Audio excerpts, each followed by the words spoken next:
Chapter 82. How is it possible? In the fog outside the monastery, a battle to the death finally came to an end. Under the silver sword light, Peter Carter's body was cut in half. The range of the distorted painting was broken through, and he no longer had the means to save his life. The magic essence quickly disappeared with the loss of blood, and the painting of the bound soul in the air finally ushered in a release. The screams gradually dissipated, and Peter's pupils began to dilate as he lay on the ground. I didn't expect to be here. But boy, don't be complacent. Making a deal with that kind of existence, one day you will also. The man with only half of his body left recalled the great existence he had just seen. Before he finished speaking, he had already died, leaving only a mocking smile on his face. Luoya, covered in blood, gasped for breath, but he could no longer hear anything else. He could only feel the scorching heat in his body. The undead state was still in effect. At the end of this skill, many of the injuries caused by the Virgin Mary statue began to recover rapidly. His flesh began to wriggle like sprouts, connecting and healing, and the recovery ability unique to the undead was filling the hole in his body. 3, 2, 1, 0. Skill Gulandayer's agreement ended. The sound of the end of the skill sounded, and at the same time, the evaluation data in the system also spun wildly and finally stopped. Luoya glanced at the evaluation in the system, and was not surprised by the skyrocketing value. He reached out to touch the bloody hole in his chest and found that there was only a layer of blood there, and the skin below had recovered. Is the recovery ability of the undead so powerful? Luoya thought, recalling the zombies and other things in various works in his previous life. According to the morality of this world, that kind of thing might be considered a little brother. The effect is good, but it's so tiring. The black-haired boy shook his body. From an ordinary human to an undead creature and back again. His body had suffered great damage in the process. Even if the wound had healed now, the weakness of his body still could not be immediately improved. If there was a sentence to describe Luoya's feelings now, it would be, his body seemed to be hollowed out. The black-haired boy's body swayed as he glanced back and forth a few times before he leaned against the signboard at the entrance of the monastery with difficulty. The signboard for 42 Rock Street had been in disrepair for a long time, and could not bear the weight of the Luoya. He took deep breaths to calm the discomfort in his body, and turned his head to look at the monastery in the fog. A relieved smile appeared on his face. Although he was surrounded by danger and had used a large number of tools, Luoya, who was at a disadvantage in the source grade, had still won in the end. He had protected the unconscious Nua Iyer, which was enough for him. But after her, I might fall sick too. The young man gripped his dagger and smiled bitterly. He gritted his teeth and struggled to walk towards the monastery. He had to get Friar Crow to deal with Peter's corpse, otherwise, it would attract soldiers, Luoya thought as he moved his legs. Suddenly, he found that his vision was much clearer. He looked up and found that the sky was already bright. The golden sunlight began to penetrate the fog. Dawn and dusk. This was the time to rest and rearrange the sequence of locations in the Great Labyrinth. It was a routine that only had 2 hours a day. Luoya looked at his reflection on the ground and sighed with relief. The long night had finally passed. But before this simple sigh could leave his mouth, the young man was stunned because he found that there was another shadow beside the small figure on the ground. There was someone behind him. Luoya suddenly felt a sense of danger. In this place where danger lurked everywhere, Luoya had no allies to speak of. So when he saw this situation, he did not hesitate to stab back with the dagger in his hand and quickly adjust his body. But he did not expect that the almost invincible dagger would fail this time. Ding! A metallic hum sounded from the dagger. Luoya stared in disbelief behind him, and saw a handsome blonde man holding the tip of the dagger with his finger. Yes, it was just a finger. It was a slender and white index finger with distinct joints. From the state of the muscles, it could be seen that he did not use much strength, and did not use much supernatural power. According to common sense, the dagger should have directly penetrated such a delicate finger, but the situation now was the opposite. The dagger failed, and Luoya could find the reason. Looking up at the face that was similar to the unconscious blonde girl in the monastery, Luoya had already figured out the identity of the person behind him in just a few seconds. He also knew that his worst expectations had become reality. He and Nuair were caught. Chapter 83. Calamity of Blood. This was a skill that Luoya took advantage of the King of Fighters event in the manner. Its effect was very mysterious and had a probability of being effective. So far, it had only appeared on Peter Carter. The activation of Calamity of Blood wasn't completely useless. At least, Luoya knew that he had become the target of the cult. When the blonde knight looked at Luoya indifferently, the skill was activated for the second time. In Luoya's eyes, a pink lump appeared on the blonde knight's head. The color wasn't very deep. From this, it could be seen that although this man wanted to kill him, it was just a side effect. What really shocked Luoya was something else. That's right, it was the name on the lump. Vader's left hand, Ferd Eric, Brian Eric. When Luoya first saw this string of text, he wasn't very surprised. However, when he finished reading the content in the brackets, his mood changed completely. It wouldn't be an exaggeration to say that he was struck by lightning. Brian Eric. The sudden appearance of this name caused Luoya's mind to go blank. His first reaction was that when the labyrinth was activated, it somehow involved this Earl of the Border? This question appeared for a brief moment before it was immediately dismissed.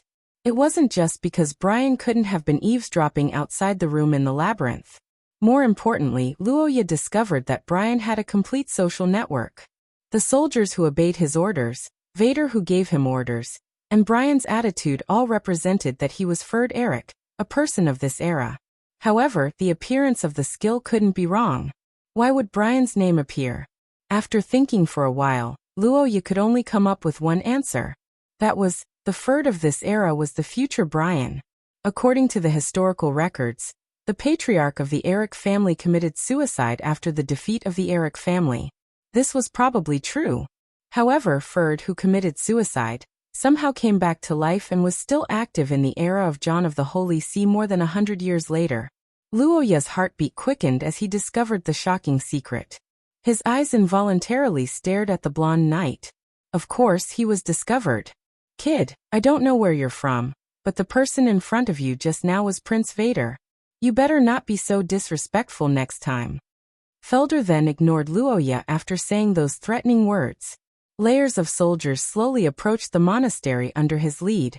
The elite suicide squad was the first to rush in. Ah. No, don't kill me. I'm just a cultivator. The door was kicked open, followed by Monk Crow's strange cry.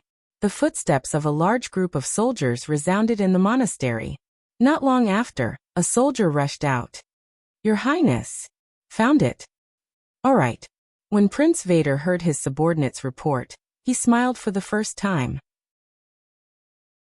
He quickly walked into the monastery and entered Nuair's room under the instructions of the soldiers. The young man who entered the room did not even look at Monk Crow, who was forced into a corner by swords and blades. Instead, he looked directly at the unconscious girl on the bed and sighed in relief. He won. Although more than half a month of internal strife and heavy casualties had passed, he still won in the end. As long as he captured Wei Dualia, his plan would be invulnerable. But I didn't expect that guy Ponte to leave you alone and escape. To think that I thought the two of you. Wait, that's not right. Looking at Wei Dualia, who was talking to himself on the bed, Vader approached the bed with a sharp gaze. Suddenly, he felt a strong sense of disharmony. It was a double strangeness in his body and bloodline. What's wrong with this body? Although Wei Dualia's body had always been like that of a child, he should never look so young. It was as if he had regressed by a few years. Furthermore, this bloodline power. Vader felt the bloodline power of the girl on the bed, which was of the same origin as his own. He widened his eyes in disbelief. The girl on the bed only had a bloodline of bronze rank. This was obviously not right, because he and Wei Dualia had advanced to silver rank 6 years ago. Regress bloodline? This was simply impossible, just like how it was impossible for a person to go back in time during puberty. Then could it be that her age had regressed? No, even a level 1 source ranker would not be able to make Wei Dualia, who had the bloodline of angels, age regress. Such a person simply did not exist. After rejecting one possibility after another, Vader had no choice but to accept a fact that left him dumbfounded. That was, This girl did not seem to be Wei Dualia. Call the young man outside in here. Hurry. Vader, who had discovered the truth, was about to call Luoya to inquire about the situation. Unexpectedly, the books in the room suddenly flashed violently. In the next moment, countless papers began to spurt out, causing the golden-haired young man's expression to change drastically. Shit! The familiar curse power caused Vader to draw his sword out of reflex. However, he did not expect that the flipping pages would not attack him. Instead, they rushed toward the unconscious girl on the bed. Within the tornado of pages, the figure of a black-haired man appeared out of thin air. He grabbed the unconscious girl and turned around to give Vader a polite smile. "Good morning, Your Highness Vader. And goodbye." Chapter 84. When the black-haired man flew across the sky, Luoya raised his head and felt the fear of missing the bus. Although Luoya didn't know who the black-haired man was, judging from the blonde little girl in his arms, he was most likely his ancestor. Unfortunately, Ponte's car didn't have a seat for him. "Noir," the black-haired boy exclaimed. He had no choice but to accept the fact that he missed the rescue. But looking at the two people flying across the sky, his heart was hanging in the air. "What the hell?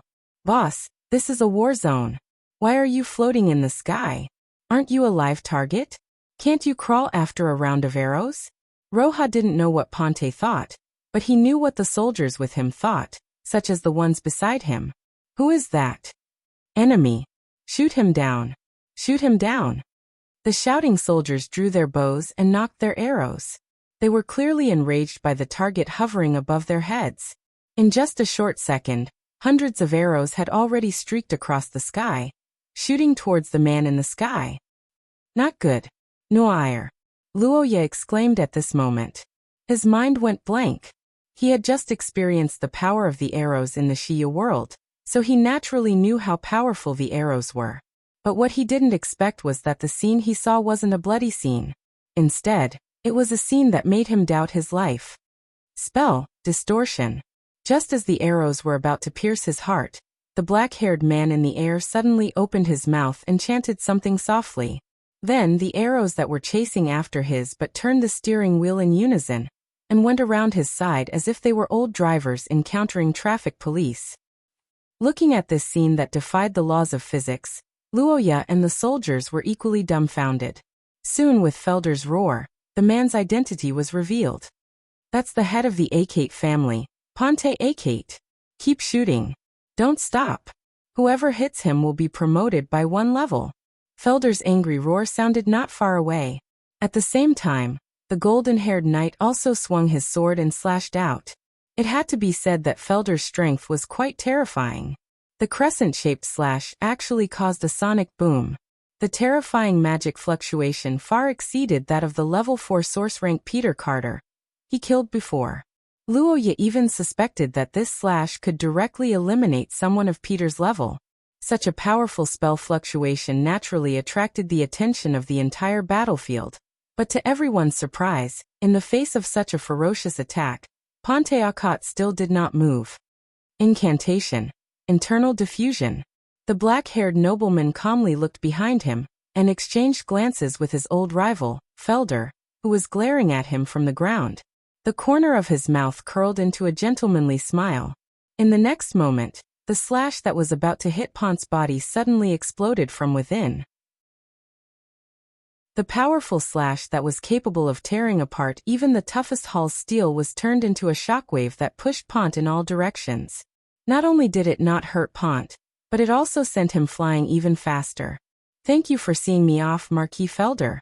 Leaving these words that made the golden-haired knight want to stomp his feet in anger, Ponte, with a smile on his face, had already crossed the center line of the battlefield. The man who entered the airspace of Princess Wei Dualia's army landed, and the knights below immediately rushed to cover him with their large shields. "The Legion commander is coming down. Shield bearers! Shield bearers! Counterattack!" As soon as they saw Ponte fall from the sky, the bodyguards with tower shields immediately formed a circle. At the same time, Princess Wei Dualia ordered to release the firepower, and the rain of arrows in the sky began to thicken again. Luoya looked at Pont, who was floating like a cloud among the tens of thousands of soldiers, and couldn't help but yearn for him. Although Luoya knew that the heads of the Akate family were not easy to deal with, but a strong person like Pont who could ignore the battlefield far exceeded Luoya's expectations. When can I be this strong? The black-haired boy looked up at the sky. The scene of Pont rescuing Nuwa Ire had undoubtedly given him a huge shock. Before this, Luoya had never had such a concrete understanding of supernatural power, and this scene was equivalent to a flame that completely ignited his passion for supernatural power. However, as the saying goes, dreams are plentiful, but reality is harsh. Although Luoya was proud of himself, he soon discovered a very serious problem. Wait a minute, Nuwa Ire was rescued and Pont ran over. What about me? What should I do? The black-haired boy looked up and saw that the rain of arrows on Wei Dualia's side had stopped because of Pont's arrival, and the enemy obviously didn't know of his existence. Chapter 85. Wei Dualia, I've brought the girl back. On the battlefield, a black-haired man descended from the sky with a young girl in his arms, landing directly in the middle of the shield formed by the soldiers. Wei Dualia, who was commanding the battle on the front lines, passed command to his adjutant, and appeared before Ponte, who had just returned from the enemy's camp. At this time, Her Highness was different from when she was in the labyrinth. There was no trace of arrogance on her face, and on the contrary, there was obvious concern. Although Wei Dualia had always been an elegant and well-behaved girl in front of outsiders, and it was normal for her to wear a mask, she was sincere at this time. Ponte's lone troop infiltration seemed easy, but it was actually very dangerous. In the enemy camp, Prince Vader and Marquis Felder's strength were comparable to Ponte's, but with the advantage of the School of Spells and Ponte's wonderful use of curses, he was able to go through the motions in front of both of them. Without a doubt, this rather heroic action not only made Luoya's blood boil, but also deeply captured the heart of a certain someone, and greatly boosted the morale of the soldiers. Welcome back, Master. What's wrong with this child? Wei Dualia came to Ponte's side, who secretly heaved a sigh of relief after landing on the ground, and was immediately attracted by the young girl he was holding by the waist. Wei Dualia's eyes narrowed when he realized that the new royal blood was actually a young girl, and before the man could say anything, he directly snatched the girl away. Although Ponte was a proper person, everyone had some fetishes. Due to the price, Ponte's fetish for women was always publicly known in Wei Dualia, and this tragic situation where there was no secret could be said to be Wei Dualia's trump card to control Ponte. Her Highness was very vigilant, and Ponte was very innocent. He was afraid that Wei Dualia would misunderstand, so he held the girl by the waist, but he didn't expect this measure to be ineffective. I'm not really. Sai, forget it. Ponte's eyes swept across the surrounding soldiers, and in the end he didn't say anything, but he knew that it was useless. Wei Dualia probably wouldn't listen, because she was busy looking at her new relative. The moment she snatched the Nuwa Ire from Ponte and turned it over, Wei Dualia's body froze.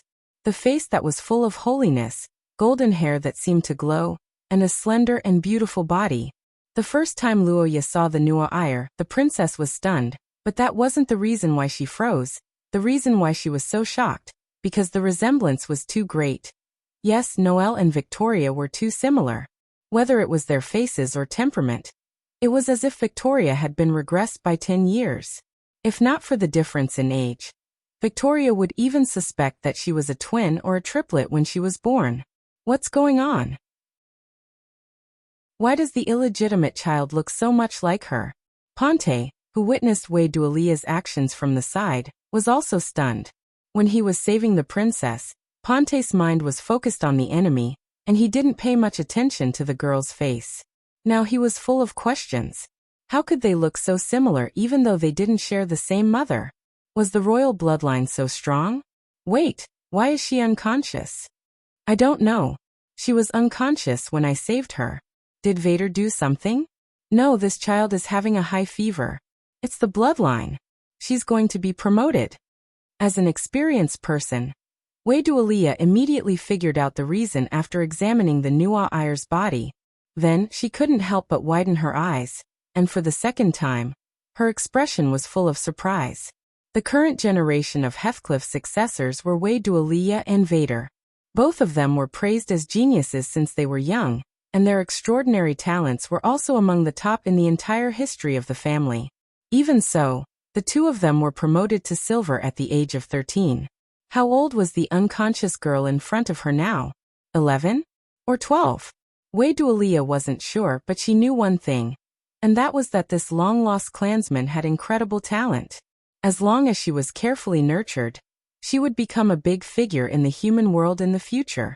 She had to protect her life, guide her to promote, and never let her fall into Vader's hands. Wei Dualia, whose willpower was unprecedentedly strong, reached out her hand. Under the guidance of the source substance of mercy, the holy light began to slowly channel the accumulated bloodline power in Nua Ayer's body. Ponte was relieved when he saw this. He didn't look at the two girls who looked like sisters anymore. Instead, he turned to check the situation at the front line and took out a rainbow-colored gem. The secret labyrinth treasure, the ancestral artifact of the Akot family. Although it was slightly flawed, its power was still far beyond imagination. Even though Queen Victoria's army looked ferocious, it was mainly because they had the advantage of a surprise attack. If they were to clash head-on with Vader's personal guards, they wouldn't be able to defeat them. In fact, they might even be defeated again. Due to the good relationship between the Patriarch, Ferd and Vader, the Eric family had invested a lot in this rebellion. Coupled with the pagan forces that had been entrenched in the capital for a long time, the combination of these two forces was unstoppable. On the other hand, the Akot family, which supported Wei Dualia, had their private army completely blocked outside the city. Since they couldn't win, they might as well not fight and preserve their strength while waiting for the return of the Holy See. This was Ponte's strategy. As soon as he returned, he began to activate the secret labyrinth treasure to summon the thick fog back. Boom. Unfortunately, Ponte's thoughts were immediately discovered by the other party. From 1,000 meters away, Ponte looked at the golden-haired young man and felt as if a lifetime had passed. Although it hadn't been long, Ponte had actually been Vader's teacher. In his opinion, this young man had enough talent to be a true genius. However, some things happened that changed Vader's mind and gradually led him and Wei Dualia to different paths. Chapter 86. Wei Dualia-sama. I have a companion, his name is Luoya Akot. He is a black-haired, golden-eyed boy, the same age as me. He is very important to me. Please find him. We are now in the middle of a battlefield, looking for someone. Wait, you said Akot? Wei Dualia suddenly caught the key word from Nua Ayer's mouth. Her eyes widened and she couldn't help but look forward. Pont, who was gathering his power, also turned around. Teacher, is there such a person in your family? No, there isn't, but... The black-haired man stared at the golden-haired girl supported by Wei Dualia. His mind was digesting the information she said, and he felt like he remembered something important. After Nua Ayer heard Wei Dualia's name, she immediately understood Pont's identity. You must be Marquis Pont. Please find a way to save Luoya. He is of the Akot family's bloodline. He should have been captured by the enemy army. Nua Ayer's urgent cry for help shook Pont's mind, but it also gave Luoya an opportunity. The black-haired man's magic stopped in front of the rainbow-colored gem, and he hesitated for a moment. Although he didn't know this child, the Akot family's bloodline deeply stimulated Pont's nerves. There was no other way. There were not many people. Although the Akot family had been doing well for generations, there was an unsolvable mystery in terms of population. Every family head was basically a general without an army, and there were very few siblings. Because of this, the Akot family especially valued their family members, completely different from those nobles who only had 6, 7, 8 or 9 members and then competed with each other. Child, is your companion really one of my people? Yes. I swear on my bloodline. Please find a way to bring him back. Nua Ayer said while bowing deeply. She couldn't care less about her pride in the current situation. She couldn't accept Luoya not knowing whether he was alive or dead. The two of them had been walking in this big maze for so long, it shouldn't end like this. Wei Dualia, I'll leave this to you for now. I'm going to try my luck in front. But looking for someone in such a chaotic battlefield. There are too few people in our clan. Even if it's a side branch, I don't want to give up without doing anything. Don't worry, I will activate the maze before Vader completely bites us. After leaving this promise, the black-haired man set off again.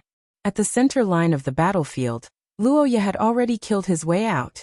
Scram.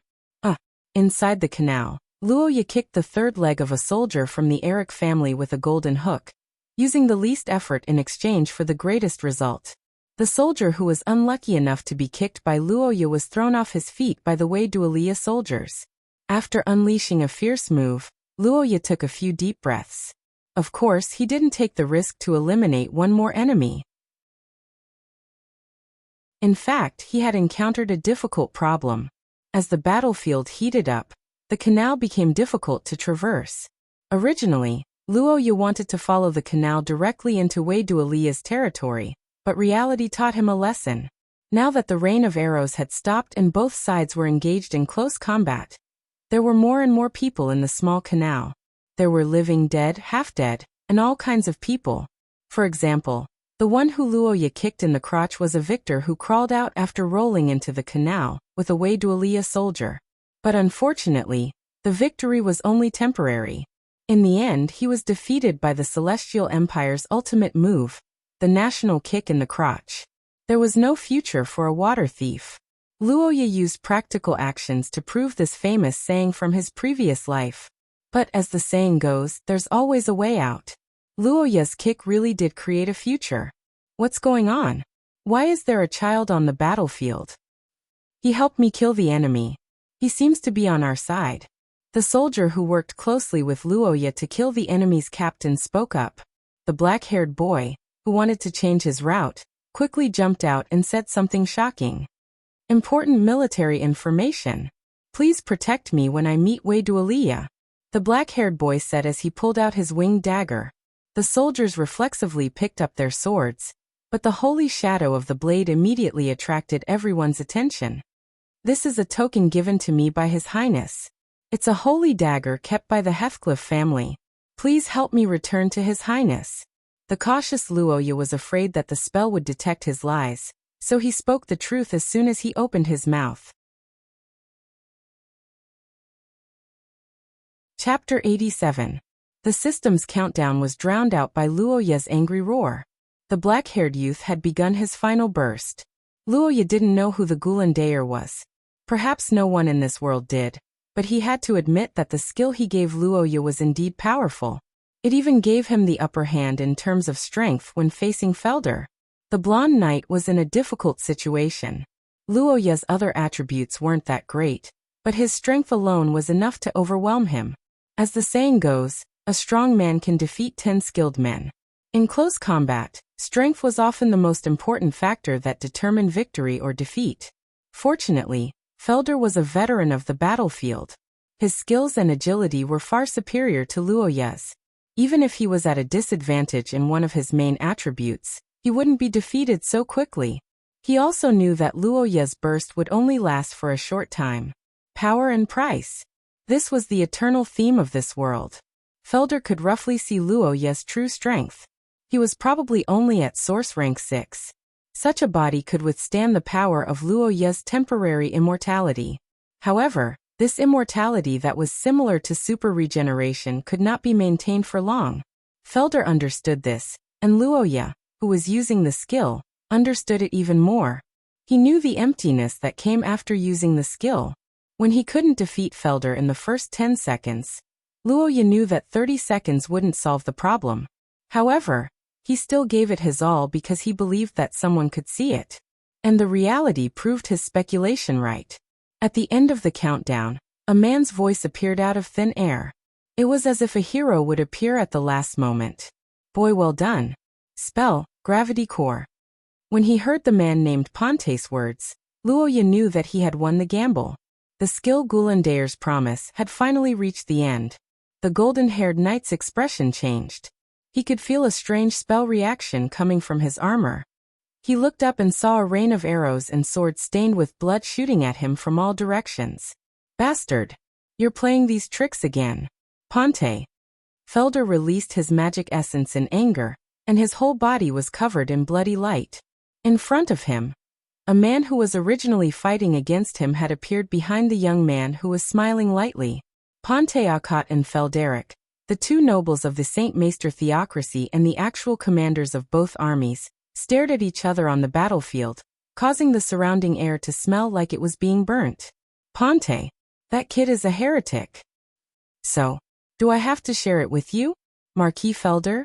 The black-haired man smiled mockingly. Looking at the angry knight, he didn't say anything else. He waved his hand and hooked Luoya, who was already exhausted. A large number of fluttering pages gushed out from his body. I'm always busy with saving people. Forgive me for not accompanying you. Goodbye, Lord Marquis. Before Felder could answer, Luoya's vision was filled with messy pages, and the sounds of the battlefield completely disappeared. The next moment, the pages disappeared, and the location outside had become the front line of Princess Wei Dualia's army. Teacher. Luoya. Two female voices rang in the ears of the men of Akat. Seeing that Ponte had successfully retreated, Wei Dualia breathed a sigh of relief. Nuair directly rushed to the side of the boy and hugged him in her arms. Ouch! Nuair, ouch! After activating the skill twice, Luoya, who was in severe pain all over his body, almost fainted on the spot when Nuair hugged him. The girl hurriedly loosened her grip. So sorry, I didn't mean to. Nuair looked worriedly at Luoya, who was covered in blood, and anxiously checked his injuries. Wei Dualia saw this scene, and couldn't help but take a deep look at the black-haired boy. This child so cute. I always felt that he was a little similar to teacher, but Nuair's reaction. Wei Dualia narrowed his eyes thoughtfully, and his expression became strange. Ponte began to get busy. Don't worry about the reserves. Cover the archers, everyone retreat. Ponte, who had returned to his camp, did not relax. The rainbow-colored gemstone appeared in his hand again. After the magical essence surged into the gemstone, the labyrinth's secret treasure shone brightly, and the fog in the air rapidly increased. The red thunder was still trying to offset the power of the labyrinth, but the difference was like the difference between a match and a water basin. Vader, who was also at Source Grade 3, could not suppress Ponte, who was supported by equipment and the field. Under the thick fog, Wei Dualia's army quickly retreated. Their behavior of abandoning their weapons and running back was clearly specially ordered. And this dumbfounding full-speed retreat was indeed effective. Almost all the soldiers who could move ran back. Manpower was the most precious resource for the already small Wei Dualia army. Chapter 88. Oh, we meet again. For those who have obtained my power in the past, you are the one who reunited with me the fastest.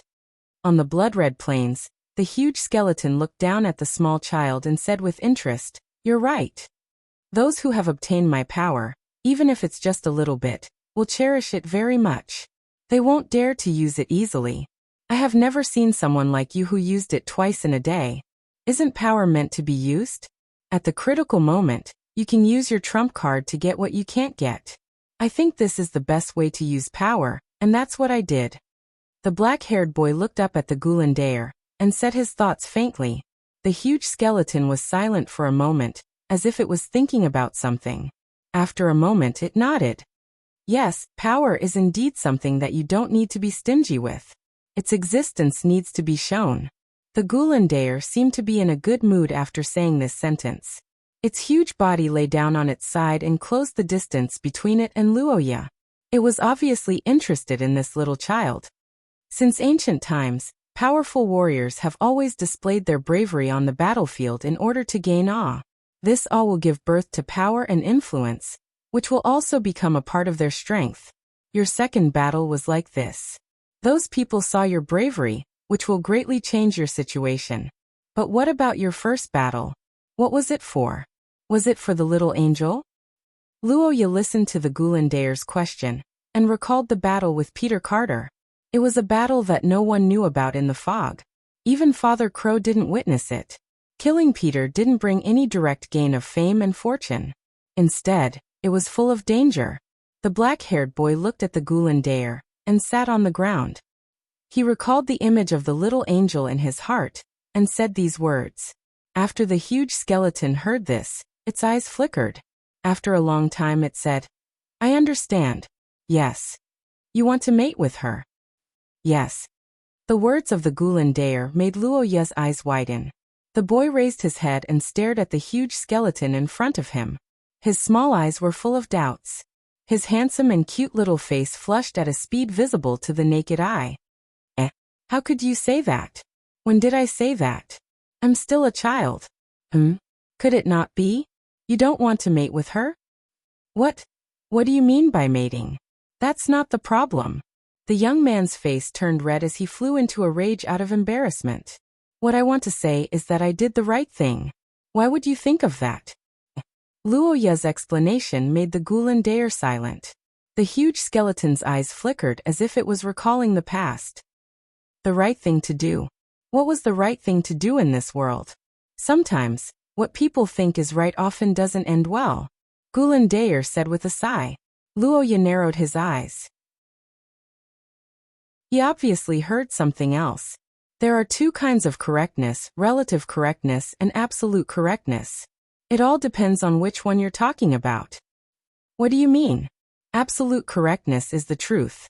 For example, I'm a human male. This is an objective fact. Relative correctness is more complicated.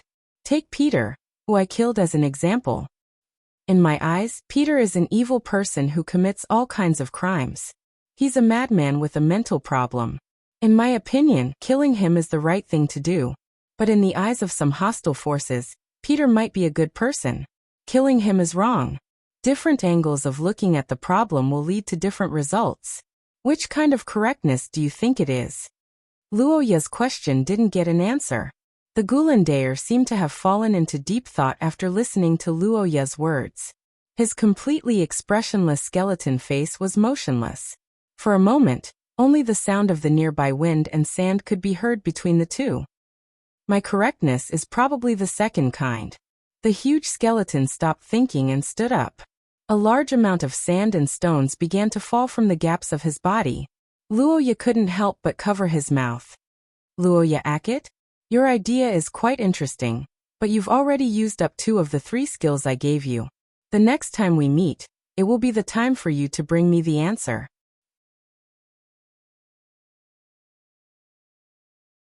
Chapter 89. This woman is so similar to Nua Ayer. This was Luoya's first reaction when he saw Wei Dualia. It was basically the same as Nua Ayer's, but the boy quickly reacted. Although they were similar, they were only similar for now. Luoya remembered how Nua Ayer looked like in the game when she grew up. Although she didn't change much, her figure was still quite good. Compared to her, Wei Dualia was more regrettable. Calculating her age, she should be around 20 years old, but her body, even if Nua Ayer was enlarged a little, it was a little. Luoya was complaining in his heart when he suddenly saw the black-haired man behind the princess. The boy's eyes widened and he suddenly thought of a question. Wait, that's not right. According to the diary left behind by Pont's ancestor, wasn't he a lowly lover? If that's the case, why did he reject Wei Dualia in the end? At first, Luoya thought that Pont was a scumbag who flirted with little girls, but as the few of them began to talk, Luoya gradually realized that something was wrong. This Wei Dualia was not only a natural lowly, but she also seemed to have Pont completely under her control. Teacher, their relationship is really good. Yes. Now that you mention it, some families have recently started to oppose traditional arranged marriages, especially the young people. They are very quick to accept new things. Wei Dualia's words with deep meaning made Pont's face show a helpless expression. But Luoya could see that this helplessness was based on a certain degree of doting. It seemed that these two people really cared about each other in their hearts. Of course, Luoya didn't only see the surface, but also the essence. Although Wei Dualia hid it well, he was very familiar with the temperament that Wei Dualia occasionally revealed. He turned his head to look at Nua Ayer, who was also well-educated, and suddenly understood why she was a sadomasochist. Okay, it's passed down from generation to generation. Perhaps sensing Luoya's thoughts, Nua Ayer turned her head and glared at him. Luoya quickly averted his gaze and met Pont's eyes. The two men from the Akot family looked at each other, and suddenly felt very close to each other. That's right, it was a comrade in arms who was also poisoned by the women of Heidi Crit family. It was hot, passionate, and filled with the desire to vent.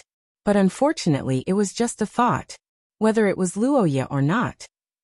Usually, it was fine, but when it was time to speak, they were resolutely to support their angel. After all, if they were heard, it would no longer be a joke. Pont and Wei Dualia came to see Luoya this time and said a lot, but they didn't delve into the identity of the two. They seemed to think that the two appeared out of nowhere because Leon had been hiding it for a long time. And the problem only broke out during the chaos of war. Luoya was happy to see this. He raised his hand and put the blame on the sanctum, who was thousands of miles away. Nua Ire expressed her helplessness, but she didn't say anything. Child, although you have been wronged for so long, you must believe that your father will not abandon any of the people of Heidi Crit. Vader may speak sweet words to you, but don't believe him. He walks the path of a tyrant. Wei Dualia stroked Nua Ire's cheek and gently comforted his sister. Luoya looked at the two masochist queens' tender expressions and his eyebrows twitched. He looked up at Pont and saw the expression on the man's face. Mr. Pont, I have some questions about the family. I wonder if it's convenient for you? Luoya took the opportunity to look up at his ancestor. Pont looked at Luoya and nodded, obviously not putting on airs. Your name is Luoya, right? I'm the current head of the Akot family. You can ask me anything about the family. As the head of a small family, Pont hoped that there would be more people in his family. Besides, an outsider like Luoya wouldn't have the right to inherit the family, so there wouldn't be any conflict with the family. However, if something happened, they would contribute to the family. Pont knew this very well, so he was very open about it. What he didn't expect was that the young man from the Akot family didn't ask about returning to the family. Instead, he asked a very important question. Head of the Pont family, our family has its own bloodline, right? Can you tell me more about this? Luoya's golden eyes were full of determination as he looked at Pont. After a moment of surprise, the man seemed to have thought of something. His expression changed, and he hurriedly asked, Wait, was your performance on the battlefield because of your bloodline? You can say that. Luoya's hesitant words made Pont's eyes widen. The next moment, he grabbed Luoya's hand and walked out. Child, come with me. Huh? Pont, where are you going? The study. I have something to say to this child, so don't mind me. After dismissing the curious Wei Dualia sisters, Pont pulled Luoya through the heavy door and came to a study with fewer books. The two sat on opposite sides of the table. Pont wasn't in a hurry to speak. Instead, he poured 2 cups of tea and pondered for a long time. Chapter 90. Luoya's current feelings were very complicated, or rather, he was very embarrassed. It was a little like a child who couldn't control the adults who littered everywhere, or a brother who found out that his sister was a loyal fan of a certain celebrity. Alright, the latter comparison was a little too scary. Luoya, who actually had a sister in this life, couldn't help but tremble. However, the former comparison was more appropriate, at least in terms of embarrassment. 19th of March, sunny today. Wei Dualia wore a nun's uniform during the treatment. It was so cute, although the size of the uniform hadn't changed at all in the past 3 years. Luoya looked numbly at the entry of this criminal idiot in the diary. He then looked at the black-haired man who seemed to be relieved after writing it down as if he was looking at trash. He carefully considered whether or not he should leave some phlegm for this ancestor of his before leaving. This is my unique price, don't mind it. Seemingly noticing Luoya's gaze, Pang Te explained apologetically. It turned out that Pang Te's supernatural system was based on Buronia's wisdom as the source substance. It was a branch of the School of Incantations. However, even though Pang Te was unbelievably handsome on the battlefield and seemed to be invincible, in reality, there was a heavy price to pay. For example, Pang Te had to write such a perverted diary in front of others, and he couldn't destroy it. In the past, he always wrote it in front of Wei Dualia, so his student always had something against him. Fortunately, although Wei Dualia had a sharp tongue, his heart was still on Pang Te's side, so he never made it public. After hearing Pang Ti's words, Luoya recalled the large pile of diary entries in his study, and suddenly felt sad for his ancestor. He probably didn't expect that this thing could be passed down for generations, and that it was still in the Akat family after more than 100 years. After ending the conversation, Luoya and Pang Te drank some tea, and went back to look for Wei Duolia and the others. Unexpectedly, they accidentally heard some strange words from the two of them. Actually, the progress on my side isn't that fast. Counting on them is just a dream. If it were up to me, it would be using force. You guys are back. When Wei Duolia saw the returning men, he stopped his ancestral teachings and turned around with a smile. However, Pang Te and Luoya felt an inexplicable chill run down their spines. What are you guys talking about? It's nothing. It's just a matter of bloodline in the future. Wei Duolia's words made Nuair blush, while Luoya and Pante were confused. Could it be that he was thinking too much? That's right, how could the royal family do such a thing? Luoya shook his head and laughed. Pang Te was also relieved. After that, it was lunchtime. Wei Duolia and Pang Te naturally wanted to let their descendants, who were stranded outside, have a good meal. The four of them ate together. Because it was wartime, it wasn't very luxurious, but at least there was enough for Luoya, who had lost a lot of blood over the past 2 days, to replenish himself. During the meal, everyone chatted. Luoya took the opportunity to ask Wei Duolia about the reason for opposing Vader. Unexpectedly, the answer he received wasn't hypocritical but practical. Vader's ambition is too great. It's something that the current theocracy and even human society can't handle. He wants to create a great empire like ancient Austin to jointly resist the various disasters that humans face. However, with the current conditions, the possibility of that happening is very small. Although the theocracy is powerful, Pender and ancient Austin aren't weak either. Although the scholars of Bologna are loyal to Saint Mestre, once the theocracy launches an invasion, their stance will not be certain. Vader wants to absorb the heretics and create a more equal society. I don't object to this, but using such a radical method is too risky. It's been many years since the last Holy War, and the risk of the mutants invading the West is increasing every year. Launching a war at this time will weaken the strength of the entire human world. I don't want to repeat the tragedy of my mother, but I believe that reform needs to be carried out gradually. First, we need to absorb those families that don't have a religion other than the 3 major origin substances. Then, we can gradually expand to the heretics. Although it may be difficult, at least the risk will be greatly reduced. Wei Duolia told Nuair and Luoya about his views. The black-haired youth found it hard to comment. Wei Duolia and Vader, this pair of siblings, could be said to be conservative and reformist. It would be strange if they could understand each other. However, the westward invasion of the mutants that Wei Duolia was worried about had indeed happened. It was just that it would happen about 100 years later. This point was both right and wrong. Looking at Wei Duolia and Pante sitting opposite him, Luoya began to ponder a question. What exactly was this world? Did he and Nuair really travel back in time? After pondering for a long time, Luoya came to a conclusion. Probably not. At the end of the day, there were many paradoxes in traveling back in time to change history. If Luoya were to use the many theories from his previous life, he would be more convinced of the concept of a world line. If someone really traveled back in time to change history, and then traveled back in time, Luoya felt that rather than saying that history had changed, it would be more accurate to say that he had arrived in a world line that he had created. So, was what Luoya was experiencing now an illusion? This was perhaps the easiest explanation, but after some thought, Luoya felt that it wasn't the case. So far, many things had refuted Luoya's idea. Moreover, whether it was Wei Duolia, Pante, or the others, everything was too real. This place gave Luoya the feeling that it was a historical fragment that was independent of this world.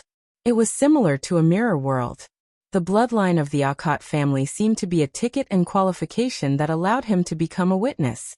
What he witnessed might be the elegy of an era, the spirit of an individual, or something buried in history. Luoya didn't know what it was exactly, but he knew that he had to witness it and make a choice. Chapter 91. The next morning, the battle broke out on time. When the fog dissipated along with the morning light, the streets outside the labyrinth hall went from silent to deafening battle cries within a short minute. The intensity of the battle was beyond imagination. Or rather, it was a battle to the death the moment the two sides came into contact.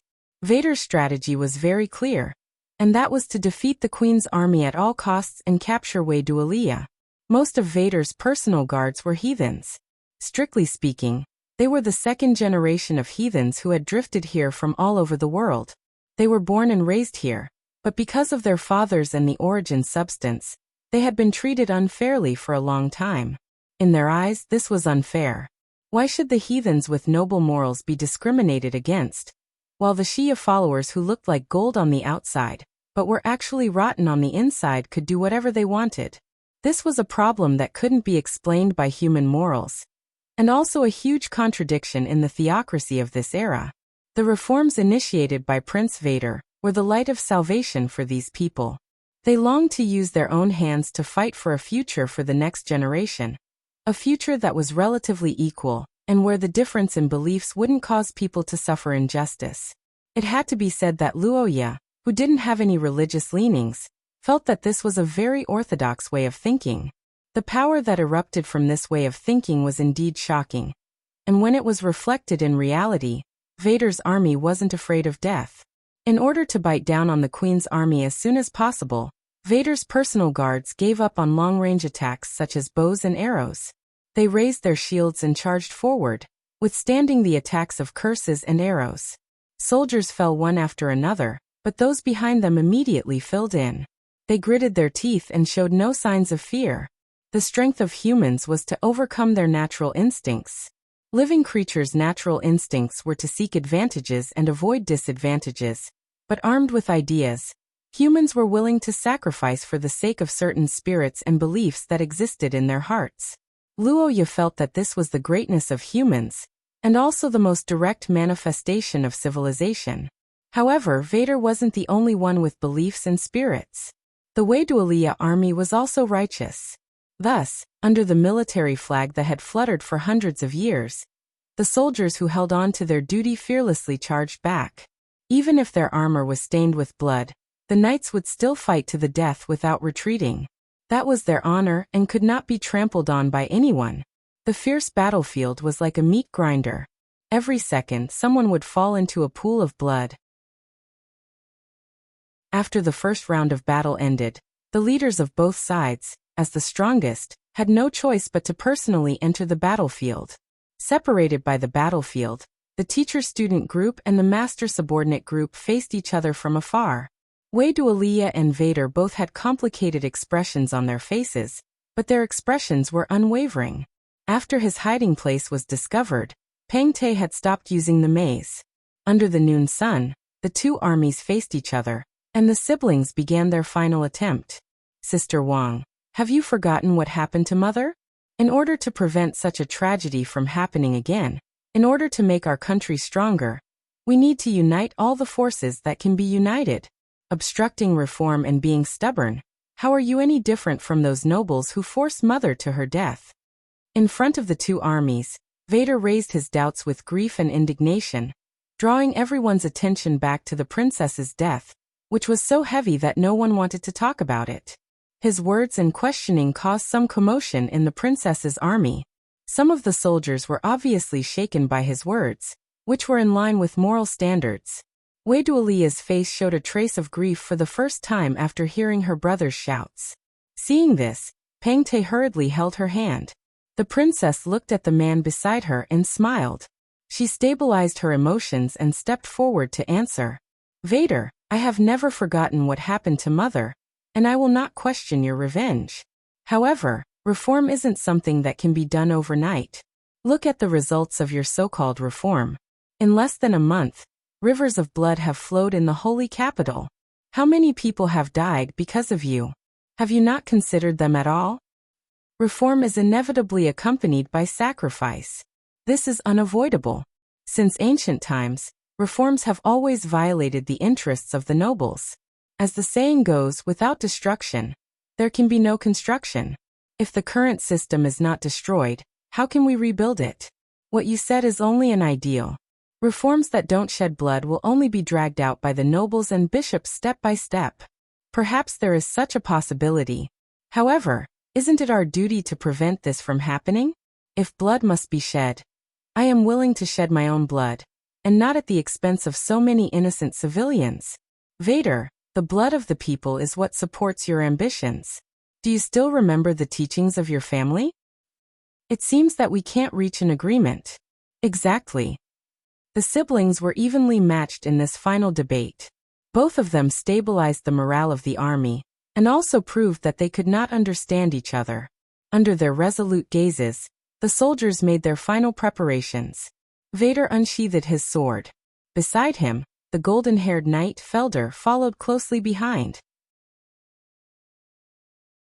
He looked back at the pairs of burning eyes of his personal guards and shouted, "For justice!" Oh! A roar resounded throughout the sky in response to Vader's declaration of war.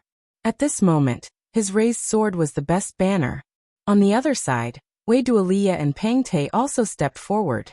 Both of them drew their swords and stood side by side. For peace. Oh, it was the same earth-shattering roar. It was as if the princess's army was venting their anger against the war. They were evenly matched with Vader's army, and neither side gave in. Then the bugle horn sounded. The two armies rushed toward each other like a torrent. The two of you, have you made your decision? Yes, Sir Knight. Please return to your team. I understand. May Shia bless you.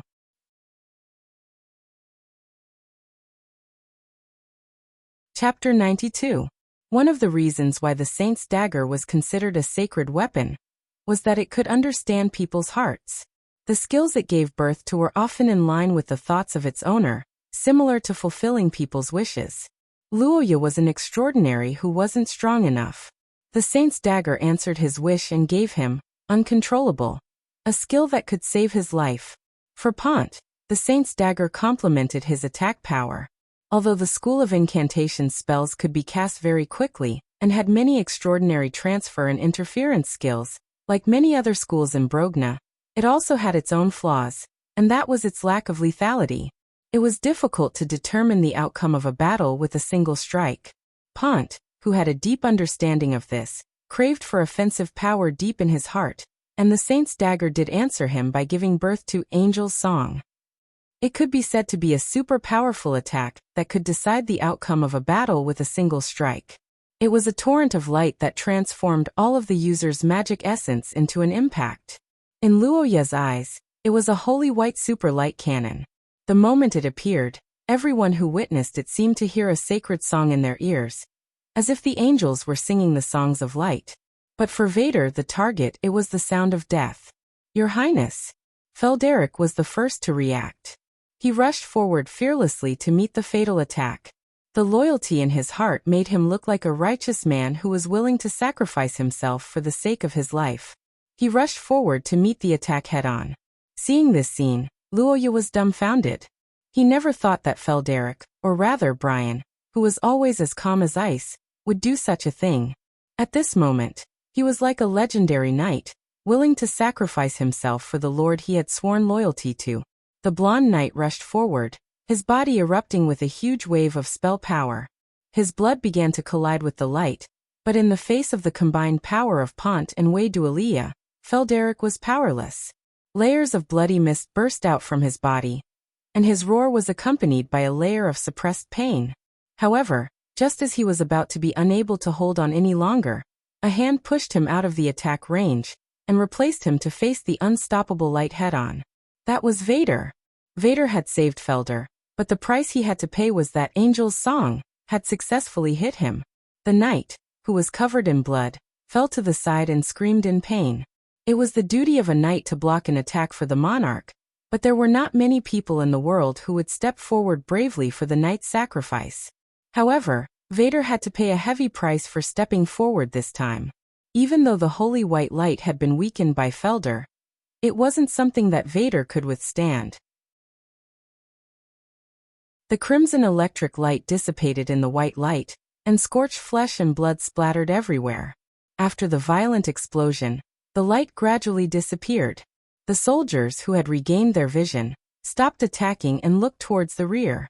There they saw the prince, who was covered in blood in the thick smoke. Dead. We won. Your Highness. The Wuxia soldiers looked at Vader from afar, and confirmed the situation with each other in disbelief.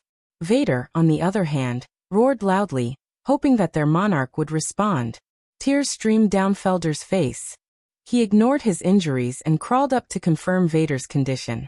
The war seemed to have come to a standstill after this attack. Videshi Crit lost his senses.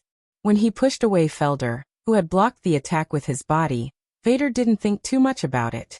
He pushed Felder away only because he knew that Felder would die if this continued. Death, the death of his friends, the death of his family. These were things that Vader had experienced, and they were things that he didn't want to experience again.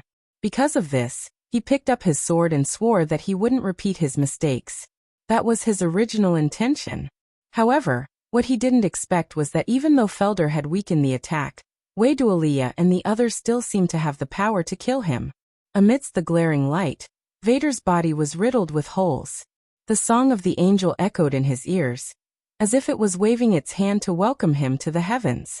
His perception of the outside world was completely blocked, and his consciousness gradually blurred.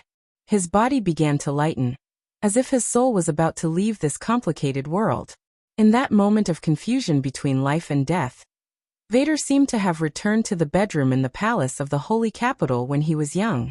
On that familiar bed, the brown-haired woman held him in her arms and softly told him her hopes for the child's future.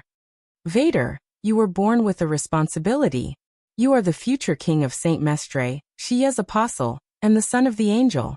You will uphold justice and uphold fairness. From the snowy northern sea to the dense forests in the south, everyone will sing of your achievements and name. The words of expectation filled with love echoed in his ears. Vader's soul, which was about to leave the mortal world, froze. At this moment, the young man recalled his mother, and a question suddenly appeared in his blank mind. Did I do it? Did I fulfill my mother's expectations? Vader pondered. His confused eyes gradually became clear, and his expressionless face gradually changed to be filled with anger. Figures flashed before his eyes one after another. The mockery of the nobles, the discrimination of the bishops, the smile of the person who hugged him on the day she left, and she said that she would wait for him to ascend the throne. That would be the time when they would be reunited. That was an unfulfilled promise, and also his last memory. It was as if it had been frozen forever in Vader's memory, as if it was silently telling him the answer to his question. No, I haven't done it yet. At this moment, Vader's eyes regained their clarity. The singing of the angels could no longer reach his ears, and the pain in his body returned. The magic elements in his body began to increase beyond common sense, and the source substance called fury reappeared and shone brightly amidst this question and answer. Can faith determine a person's status?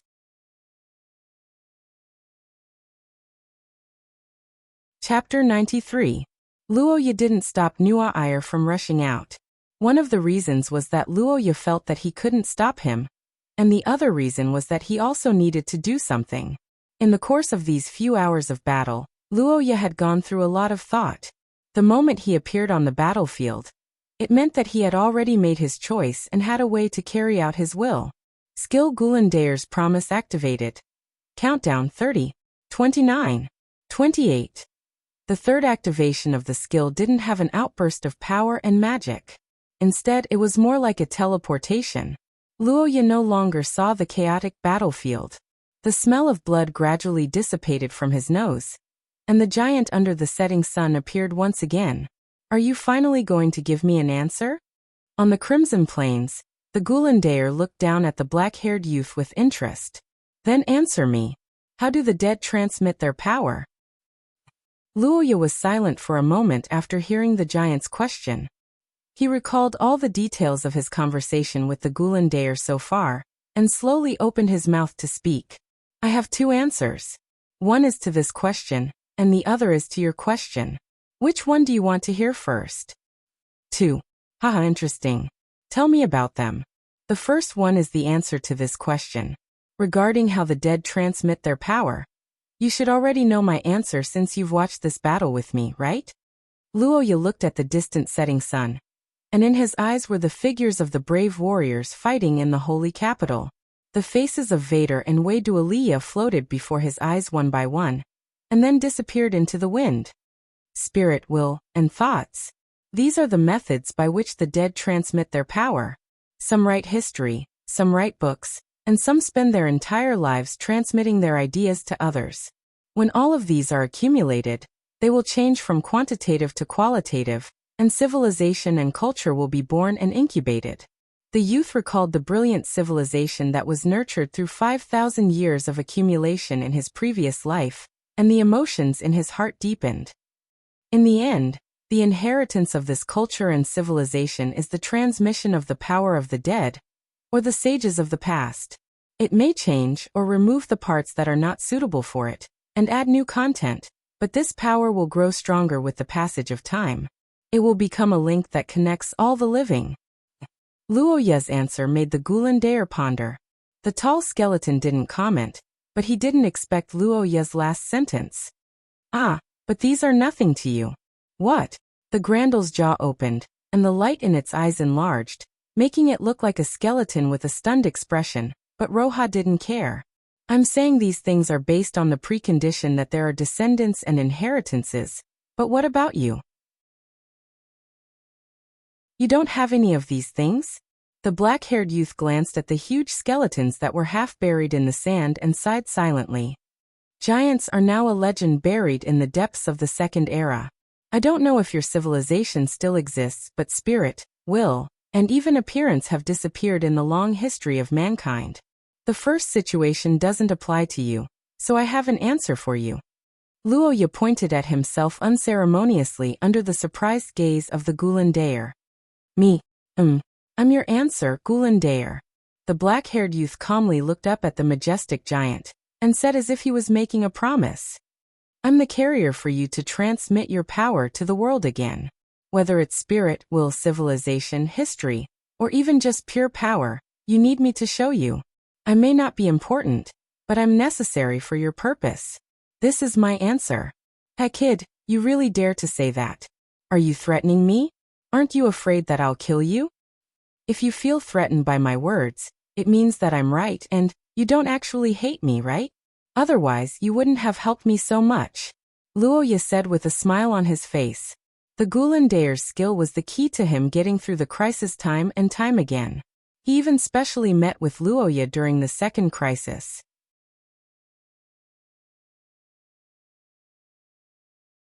Chapter 94. Within the Great Labyrinth, the terrain near the labyrinth hall had completely changed. The houses on both sides of the street had collapsed due to the shockwave. Soldiers from both sides were struggling in the dust, and the flat street had turned into a sandy flat. The power of Luoya and Vader's all-out attack was far beyond anyone's imagination. A huge cloud of dust rushed into the sky, like a flying dragon. It took a long time for the dust to settle. There was only one person left standing at the center of the explosion. It was the figure of a black-haired youth. Luoya endured the burden on his body and walked forward. He saw Vader lying on the ground. Vader had been defeated in this direct clash of power. He was too injured. Gulan Daer was worried about Luoya's situation, so the attack he released was actually just to cancel out Vader's attack. However, that was enough. Vader, who had lost most of his magic essence, would self-destruct. You're clearly using the power of a pagan religion. Why did you stop me? The golden-haired prince was lying on the ground covered in blood. He could no longer stand up. When he overdrew his life to advance to Source Rank 2, he was destined to not be able to fight hard. Luoya's appearance did not defeat him. Strictly speaking, he had defeated himself. Luoya, who knew this, did not assume the posture of a victor. He dragged his tired body and walked to Vader. There was no contempt in his eyes when he looked at Vader. Instead, there was respect. He thought for a long time and said slowly, There are many reasons. For example, I feel that in this era, Starting a war and unifying the world is far less practical than expanding the range of human activities. But the biggest reason, if you were given a chance to protect the people close to you by picking up a sword, would you let it go? As Luoya spoke, he raised his head and looked at a golden figure who was rushing over. It was Nuwa who had withstood the shockwave with a protective curse item. The golden-haired girl heard Luoya's words and stopped in her tracks. She met Vader's gaze. Heh, so that's how it is. It seems that we are the same kind of people. Spirit, will, and righteousness were indeed the most important things to unite a person's heart. However, on a personal level, friendship, love, and family were often the things that could stimulate a person's potential the most. From another point of view, these were even the foundation of the former. Unfortunately, when someone close to me was in danger, I couldn't pick up that knife. By the time I could, she was already gone. As Luoya listened to Vader's lamentation, he felt an indescribable pain in his heart. He looked at the prince who had devoted his life to erasing the tragedy of the past, the vanguard of the revolution, and the tyrant who had implicated many innocent people and caused their deaths. He felt that Vader was really complicated, and it was difficult to judge his merits and demerits. However, there was one thing that Luoya was certain of. Although you didn't succeed, I still think you're a king. Oh, are you clearly against me?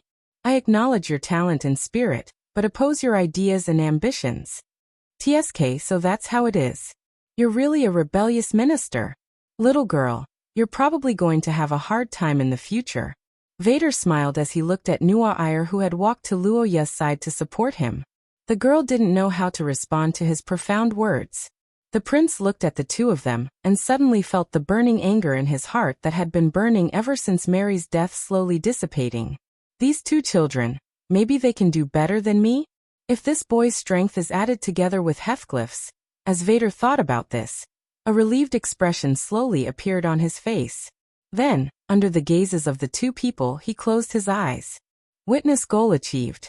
Remaining time in countdown, 4 hours and 22 minutes. Evaluation. Perfect 2 halves. Luoya, what's wrong? When he saw the word perfect in the system, Luoya finally lost all his strength. His body swayed and was about to fall, but Nuwa who had discovered him in time, pulled him back. No, nothing. Okay, something's wrong. I can't stand anymore. Luoya, who had no strength left, hung onto Nuwa body. He laid on the girl's shoulder, and almost couldn't feel his body anymore. The side effects of the Gulandair's strength were too strong. Luoya's consciousness had begun to blur. He even suspected that he would close his eyes and kick his legs like Vader. Smelling the unique fragrance of an angel, Luoya forced himself to look at the system, and saw a new message. Countdown to return, 4 minutes and 42 seconds. Seeing the new countdown, Luoya breathed a sigh of relief. After 3 days of hardships, Luoya and Nuwa could finally leave this place safely. When he received the news, he felt tears welling up in his eyes. Before coming to this godforsaken place, Luoya could be said to have lived a sheltered life. At most, he would punch children. In all fairness, this experience was really too difficult for him. However, in order to protect Nuwa and awaken his bloodline, he forced himself to endure through one obstacle after another. More than 4 minutes was probably not enough time to say goodbye to Ponte and the others. However, there was a ban on talking here, so he probably couldn't say goodbye.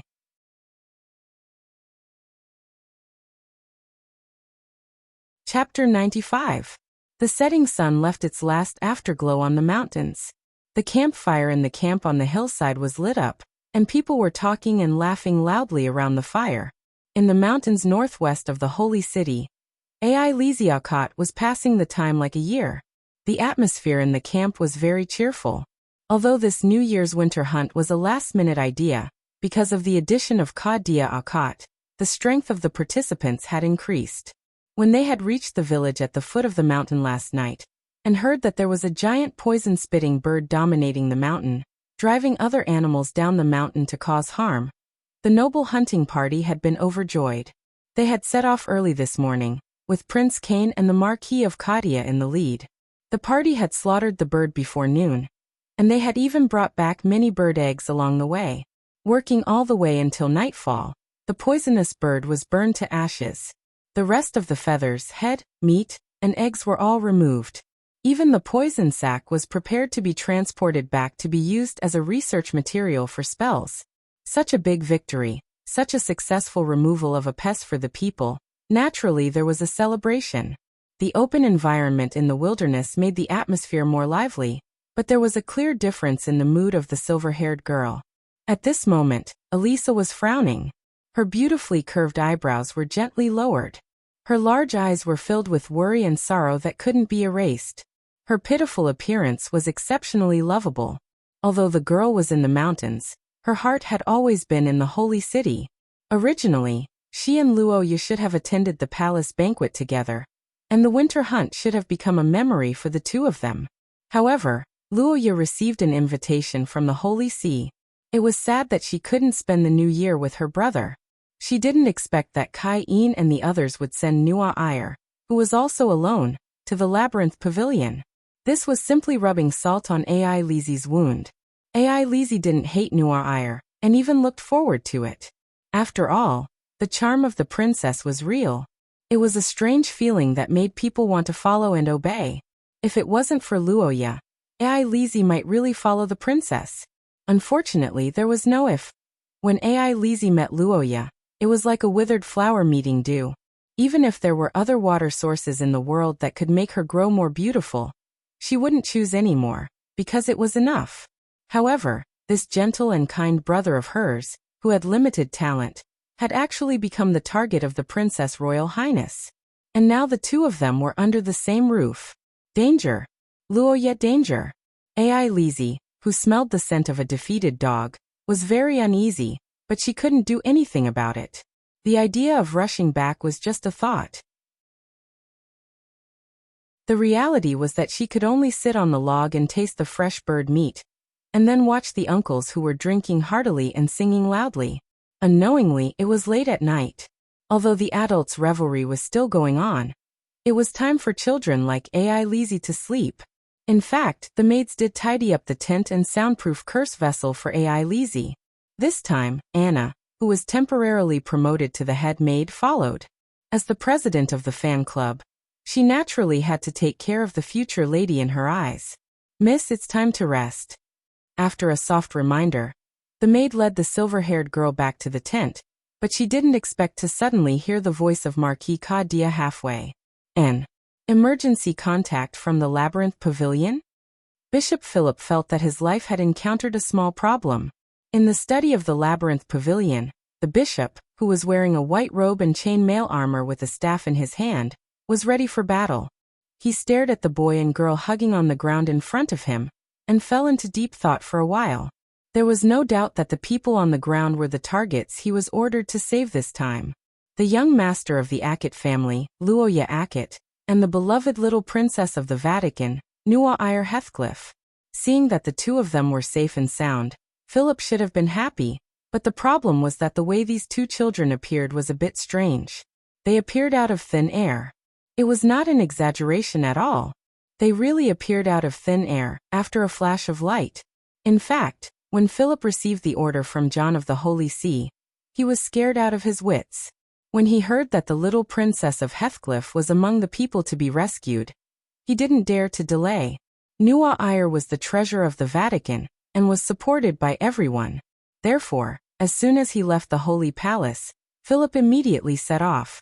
A team of hundreds of judges, each of them experienced in battle, rushed to the Ackett family's Labyrinth Pavilion on horseback in a quarter of an hour. When Philip said that Luoya and Nua Iyer were in danger, the palace guards and the private army of the Ackett family didn't believe him. What followed was chaos. The team of 100 people, including the Bishop of the Vatican, the senior judges, the commander of the guards, and the officers of the private army, rushed madly into the study like a 100-meter race. Their faces were as white as paper, and the maid Mia, who was outside the study, was so scared that she almost screamed. Then the door opened, and the men and women who were gasping for breath were dumbfounded. The study was empty, and there was no one in sight. Looking at the empty study, not only did they not feel relieved, but they also panicked.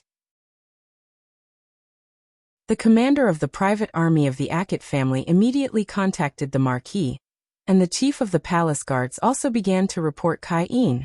Philip leaned on his stick and stared, wondering if the bishop of the Holy See had a bad memory due to old age and accidentally pointed at the wrong place. In the midst of the chaos, a flash of light suddenly appeared in the study. Everyone present was an expert, and when they saw this scene, they all thought that it was an enemy attack. In an instant, the sound of swords being drawn filled the room. In a second, more than 40 swords were drawn out of the room. Who is it? Where is the enemy? What's going on? Wait, there's someone in the light. It's His Highness. This was how Philip and the others discovered Luoya and Nuaire.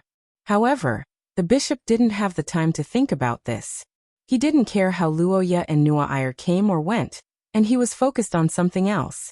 The bishop, who had been single for more than 40 years, looked at the children hugging each other, and fixed his gaze on their lips.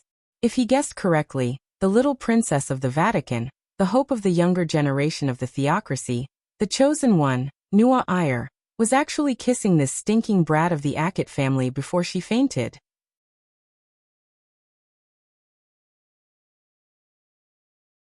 Chapter 96. A week later, in an antique room, a handsome black-haired young man in noble attire was leaning on the sofa as he listened to his glorious deeds.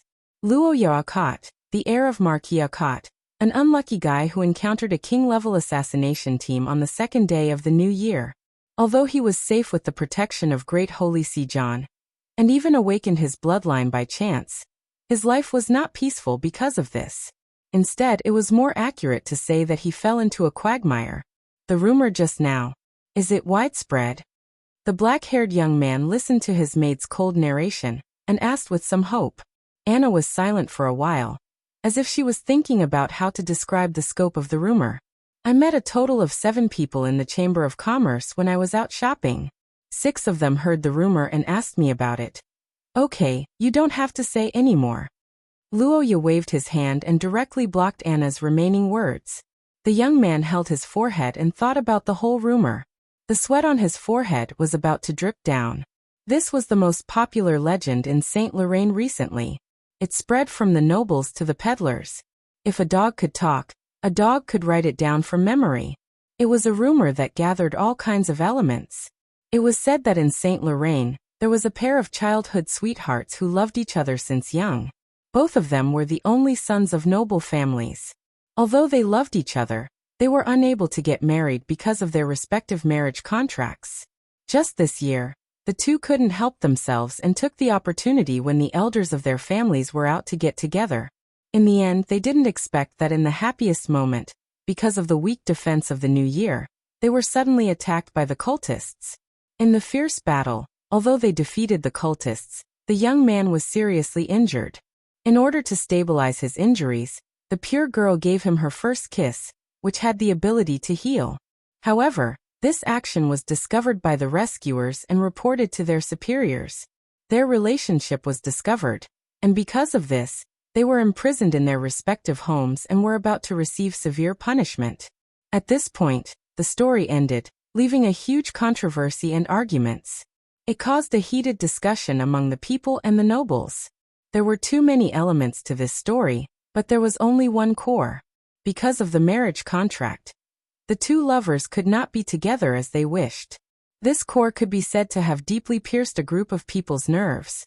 The nobles had suffered from traditional marriage for a long time. And for the commoners, free love was one of the few things they felt superior to the nobles. Thus, a rumor began to spread like wildfire and gradually became a phenomenon. The bitter nobles who had similar experiences were almost in tears when they looked back on the past. The common folk were even more adamant in denouncing such an unreasonable thing, claiming that they should allow the protagonists of the story to have sex freely. That's right. In fact, everyone knew who the male and female lead in this story were. The reason was that the girl used her first kiss to save someone. It was the same as the legend of the angel's first kiss. Although the legend of the angel's first kiss was also a rumor. The gossip of the royal family had always spread the fastest, whether it was in Britain in the past or in the present. However, Mr. Luoya's situation was different. In the past he was a spectator, but now he was an actor. The black-haired boy lay on his back and looked at the ceiling, recalling the situation that day. In the center of the labyrinth, Wei Duolia instigated Nuo Ire to cause trouble. After the countdown ended, Luoya and Miss Angel returned. At that time, the two people who were already in a bad state completely lost consciousness. What happened after that was what Luoya heard. It was said that on the night he and Nuo Ire were attacked, they only disappeared for slightly more than an hour before returning. However, when they returned, both of them were covered in dirt. Luoya was seriously injured, and their posture was extremely ambiguous. Originally, this was not a big deal. The two people's posture was a little problematic, and they could just separate. However, the curse cycle that Wei Duolia mentioned happened. At that time, the bishop did not dare to act rashly. It was only when the professionals of the Vatican arrived that the two people were separated. That's right, Luoya was put on display for more than half an hour, while unconscious. It was practically a public execution. To make matters worse, this scene was broadcasted live to Marquis Kadia and Ai Lizzie, who were anxious after hearing that he was in danger. The result was, Ai Lizzie threw a tantrum, and it was so big that she was crying when she rushed back the next day. Brother Luoya, do you think that I'm not good enough? Do you not want Ai Lizzie anymore? What? No, who told you that? I really didn't. The silver-haired girl asked with tears in her eyes. She looked so aggrieved that Roja couldn't bear it anymore. However, she didn't throw herself into his arms like usual. Instead, she ran away. Ai Lizzie.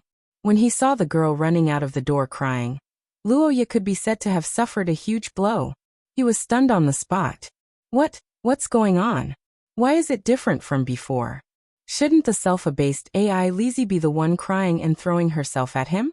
Shouldn't the girl be smiling again after giving him a loving hug? Under Anna's cold and disdainful gaze, Luoya fell into a state of doubting life. This situation between the siblings continued until now. Elisa, who knew what she was busy with recently, she didn't want to see him anymore, not even during mealtimes. He heard that she had obtained Kadia's permission to eat in her own room, which meant Luoya, the food feeder, lost his job. Is this the end of the world? It's the end of the world. The boy whose eyes had lost their glow muttered to himself. He could only pitifully eat the food he had cut for himself. Then day after day, he waited at the dining table, waiting for the girl to change her mind and be willing to talk to him again.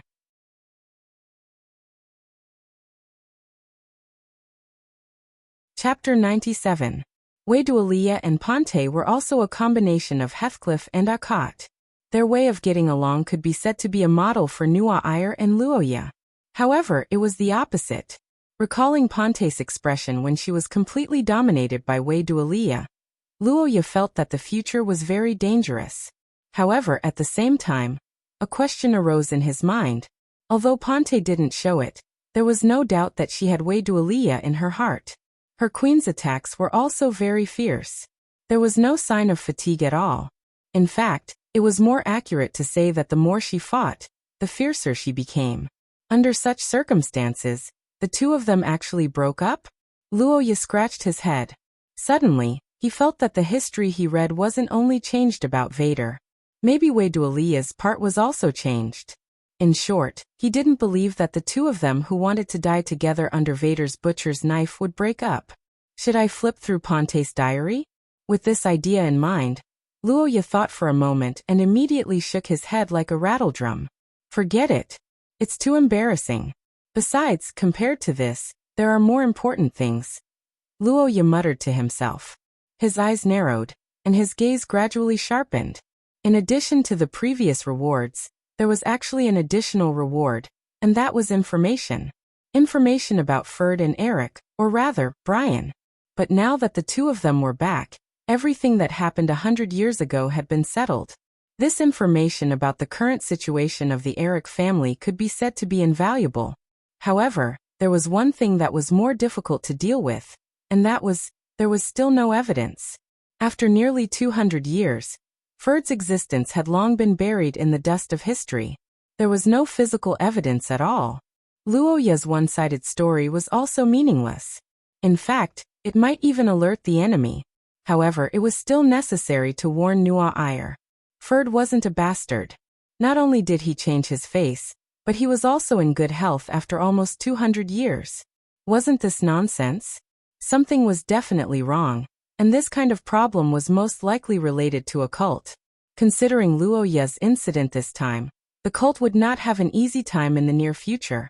Not to mention the Vatican's Inquisition, Luoya's father, Marquis Akate, was not to be trifled with either. The military was prepared to set up a special force on the grounds that it was a threat to national security to join the ranks of the cultists. In addition to Eric's weakness during the banquet, Luoya estimated that Brian wouldn't be able to jump up for a while, so there was no need to be particularly anxious. After eating his fill and sleeping well, Luoya finally felt the beauty of life now. Of course, he wasn't just resting this week. He was also cultivating his body and mind, preparing for his breakthrough. Advancing to Source Rank 5 was a big threshold. Normally, one would need to go to the Vatican to apply for a ceremony to obtain the Mercy Origin substance. However, Luoya's situation was different. After awakening his family's bloodline, he had a bloodline-exclusive origin substance. Bloodline-exclusive origin substances were the most suitable origin substances that were owned by a small number of bloodline users. Compared to the origin substances of other religions, bloodline-exclusive origin substances had a chance of being recognized by the theocracy after passing a series of tests. After all, unlike the influence of the gods, bloodline-exclusive origin substances were like self-employed individuals. Whether it was good or bad depended on the user. Of course, these kinds of origin substances were extremely rare. Most bloodline users didn't have them, and they only existed in a few inherited families. Luoya had obtained them because of his successful bloodline awakening. Evaluation: Perfect 2 halves. Bloodline awakening successful bloodline you have obtained. King's Blood Bronze, the bell in the fog, the inspiration to guide the way. Your choice has jumped out of time and space, and as a successor, you have given fairness and justice to the deceased. Bloodline awakening rate. Perfect bloodline exclusive origin substance added origin substance. Crown automatically generated when the host advanced to Source Rank 5. Luoya looked at the string of information in the system and understood that his efforts had not been in vain. According to the system, only a person with a perfect awakening could obtain a bloodline-exclusive origin substance. As the saying went, a good horse was matched with a good saddle. No matter how high its output was, it would not be able to perform well without a compatible processor. From this point of view, the crown was the best choice. On the other hand, Luoya's physique did not seem to be fated with the 3 origin substances. This had always been a problem for him. Powerful strength was the foundation for Luoya to remove the annihilation flag. He could not give up on his extraordinary strength, just because the 3 origin substances were not compatible with him.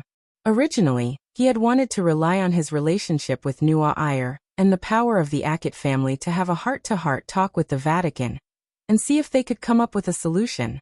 Now that he had the crown, everything was resolved. To be honest, Luoya had breathed a sigh of relief when he saw the origin substance. However, what surprised him was that the bloodline, King's Blood, not only increased Luoya's extraordinary strength, it also gave him strength. Vader's gift. The dying king has acknowledged your faith. He has abandoned his hatred and obtained peace. Received group skill. Crimson Thunder's Roar.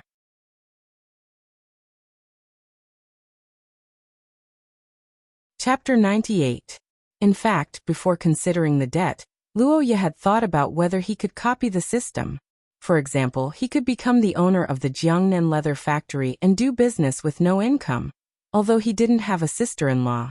After all, if he didn't pay back a single cent, the system could continue for another 5 years.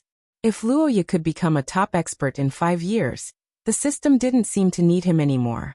But after some consideration, he still put away the idea of running away. After all, the weather was unpredictable, and having the system to protect him was equivalent to having an extra insurance. It wasn't like he couldn't pay back the 500,000 gold coins. He could earn more money in the future, but the system didn't have a second one. Thinking of this, Luoya set off to find Ka Dia, ready to talk about the management of the territory. His father was strictly speaking an office worker, belonging to the type of person who didn't inherit the family's hundreds of millions of assets to achieve the value of life. The proof was that his military was getting better and better, and the territory was getting less and less controlled. Luoya was heartbroken by Ka Dia's behavior of disregarding the development of the territory. As the saying goes, if the father can't do it, the son can do it. Today, Luoya wanted to have a good talk with him, and strive to get part of the territory's governance in his hands. But what Luoya didn't expect was that when he came in high spirits, he punched empty air. And, "Father isn't here?" "Yes, the master was summoned by the palace." "Is that so, the palace?" Luoya listened to the servant's words, and his mind couldn't help but think of the rumors with Nuar. His heart was a little perturbed for a moment. "Ka Dia, it can't be because of this, right?" The black-haired youth here was nervous. And on the other side, Marquis Ka Dia met with an unexpected person in the palace. Holy See, Johann Heskeret. Johann Heskeret. Although Ka Dia was the king of St. Meister in name, he didn't have much contact with him. The Heathcliff family was in charge of too many things. They could be divided into two groups, one large and one small. The large group was naturally the Church of the Primordial Goddess. This was a large organization that concerned the entire human world. Not only did it have to be united in the face of a great disaster that threatened the entire human race, but it also had to be managed by the Church. The small group was in charge of the internal affairs of the Church of St. Meister, which was the responsibility of the king of a country. However, a person's energy was limited. Even John of the Holy See was the same. That was why John of the Holy See was usually in charge of the affairs of the Holy See, leaving the administrative matters to the ministers and his son, Kai-in. He would only show his face occasionally during important anniversaries. Ka Dia didn't have a religious position, so he didn't meet Patriarch Heskeret alone many times over the years. The Marquis carefully recalled that the last time he talked to Heskeret was when he took over the position of the chief wizard of the Paladin Legion. However, unlike the solemn atmosphere last time, this time the two of them met in a very harmonious atmosphere, so harmonious that the Marquis himself felt that something was wrong. He looked at the white-haired old man's smiling face, and felt that there was a deeper meaning behind his gaze. Seeing this, the Marquis felt a chill in his heart, and felt that he should be more cautious. "Ka Dia, you should have heard about this incident, right? Especially about the two children." After some small talk, John of the Holy See finally got to the point. He started with the attack on Luoya and Nuar. Marquis Ka Dia was shocked when he heard this and immediately began to blame himself. "Lord Sanctum, I am very sorry about this incident. Because of the attack on Luoya, it involved the visiting princess, and even threatened her safety. This is something I do not wish to see." The moment the Marquis opened his mouth, he gave a full speech. From his anger towards the evil cultists, to his apology towards the princess who was involved in this matter, and then to his gratitude towards the Holy See and the princess who acted in a righteous manner. His speech was flawless, and he had the demeanor of a noble. John of the Holy See listened to him and nodded repeatedly, expressing his understanding and support. He even comforted him with words of self-blame. "Ka Dia, this is something that neither of us wants to see happen. But since it has happened, I think we should make corresponding preparations and countermeasures. What do you think?" "I think so." "So, what do you mean?" Marquis Ka Dia listened to John of the Holy See's question, and felt that he understood the purpose of this meeting. This time, the Holy See had made a big move for Luoya. They even sent out the Inquisition to hunt him down. In addition, Nuar was in danger previously. It could be said that they had put in a lot of effort. With such a huge effort, there should naturally be a corresponding return. Now the Holy See should want the Akat family to perform. But what would this performance be? Send out troops to help eliminate the cultists? Or join forces to suppress the Eric family? It can't be a direct war, right? The nervous Marquis looked at the white-haired old man attentively, waiting for his answer. Hardedef smiled and calmly said the next sentence. "I think Nuar should be Luoya's protector. What do you think?" "I think it's possible." "Wait, what did you say?" Halfway through his reflexive answer, Ka Dia felt that something was wrong. He widened his eyes and looked up. It was rare to see him lose his composure.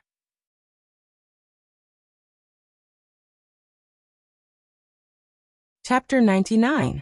Inside the palace, after sending Marquis Claudio away, St. John leaned back in his chair and heaved a sigh of relief. It had been many years since St. John had been so proactive in promoting his ideas to others. In the past, his visitors were usually very respectful, and he only needed to nod and shake his head at key points. This time, however, he was being coaxed and cheated like a pyramid scheme. "Sigh, I can't help it. It's all for the sake of my child." St. John sighed as he recalled his precious granddaughter. It was true that parents loved their children dearly, but it was also true that they cared about their children even though they were from different generations. For the sake of his granddaughter, who had not been eating or drinking lately, St. John was willing to throw away his pride and come forward personally. That's right. Similar to Miss Ai Lizzie of the Akat family, Her Highness Nuair's appetite had not been good recently. After the evolution of an angel's bloodline, it would take some time for it to stabilize. This was a very normal phenomenon. It would take about 10 days, but for Nuair, who discovered that Luoya was gone as soon as she opened her eyes, 10 days was too long. After being encouraged by Wei Dualia to kiss her, Nuair fell into a coma, so she did not know the specific situation of Luoya. Although the news from the Akat family was that Luoya was fine, she still felt uneasy if she did not see it with her own eyes. When a child did not eat, the parents would always be the ones worried, not the child. This was a principle that would never change in any world. When Luoya's bloodline was awakened, St. John was cruel enough to let Nuair undergo the trial with him. It was a challenge that he believed the Heathcliff family had to overcome. But in daily life, St. John was also a grandfather who doted on his child. Putting this part aside, Luoya's situation was indeed very concerning to him. Through Nuair's description, St. John had a rough idea of what Luoya had done in the historical fragment. He was not surprised that Luoya was related to an ancient powerhouse, but he was quite concerned about the power displayed by the Gulandair. According to Nuair, Vader had already advanced to the second level of the source tier. Although he had just advanced and was seriously injured, it was shocking enough that he was defeated by the Gulandair summoned by Luoya. After all, Luoya did not even have source form, so there was no way he could unleash the full strength of that giant skeleton. Historically speaking, the Akate family's patriarchs who had successfully awakened their bloodline were all outstanding talents of their generation. They also had a good relationship with Heathcliff. The protection of Luoya could also be seen as a kind of investment, and one that was obviously profitable, and might even be acquired. So this time, St. John decided to make it a big deal. Although he could not randomly match Luoya, he could at least help his granddaughter. After all, angels only had one partner, especially females. Nuair had always been uninterested in people of the same age. This time Luoya's appearance was a new force to be reckoned with, so St. John was relieved. To be honest, there were quite a lot of strange people in the history of the Heathcliff family. Although St. John had not yet discovered Nuair's masochism, he already vaguely felt that something was wrong. But this was not important now. I've done what I can. The rest is up to my children and grandchildren to take care of themselves. The old man sighed and slowly walked into the depths of the palace. Luoya finally learned one thing today, that is, humans have their limits. Ai Lizzie is eating in the room again today? Ha ha ha. The black-haired boy stared blankly at the lunch in front of him, holding a spoon and stirring the soup with no expression on his face as he muttered. A person may be able to survive a week without food, but a person without Ai Lizzie might not be able to survive. Anyway, Luoya felt like he was going to die. Eating every day was his happiest time. Not only did it satisfy his appetite, but it also healed his heart. But now, it's tasteless, it's all tasteless. Luoya chewed on the food carefully prepared by the chefs, but it tasted like wax. In fact, he knew that this was caused by his current mood, but there was nothing he could do about it. He had no appetite at all. Is this the limit of not being related by blood? It's only been half a year, and he already hates me? I've already pulled out the flag, and I'm already so close to Ai Lizzie. The two pleasures should have led to greater happiness, but why?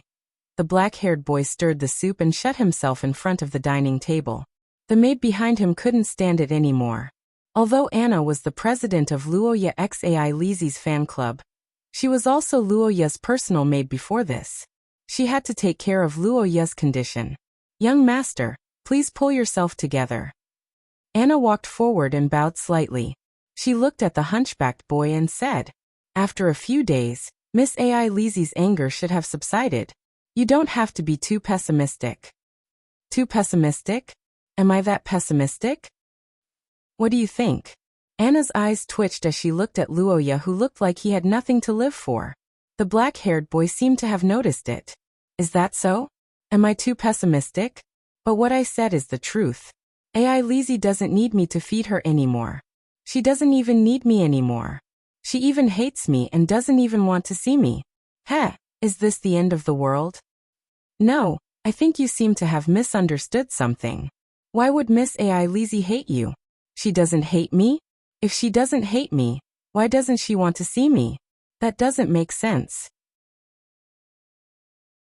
Thinking about it, girls this age do change their likes and dislikes very quickly. So that's why. I was too careless. I thought that I had earned enough favorability, but it might have already expired. Haha, am I just the dust of history?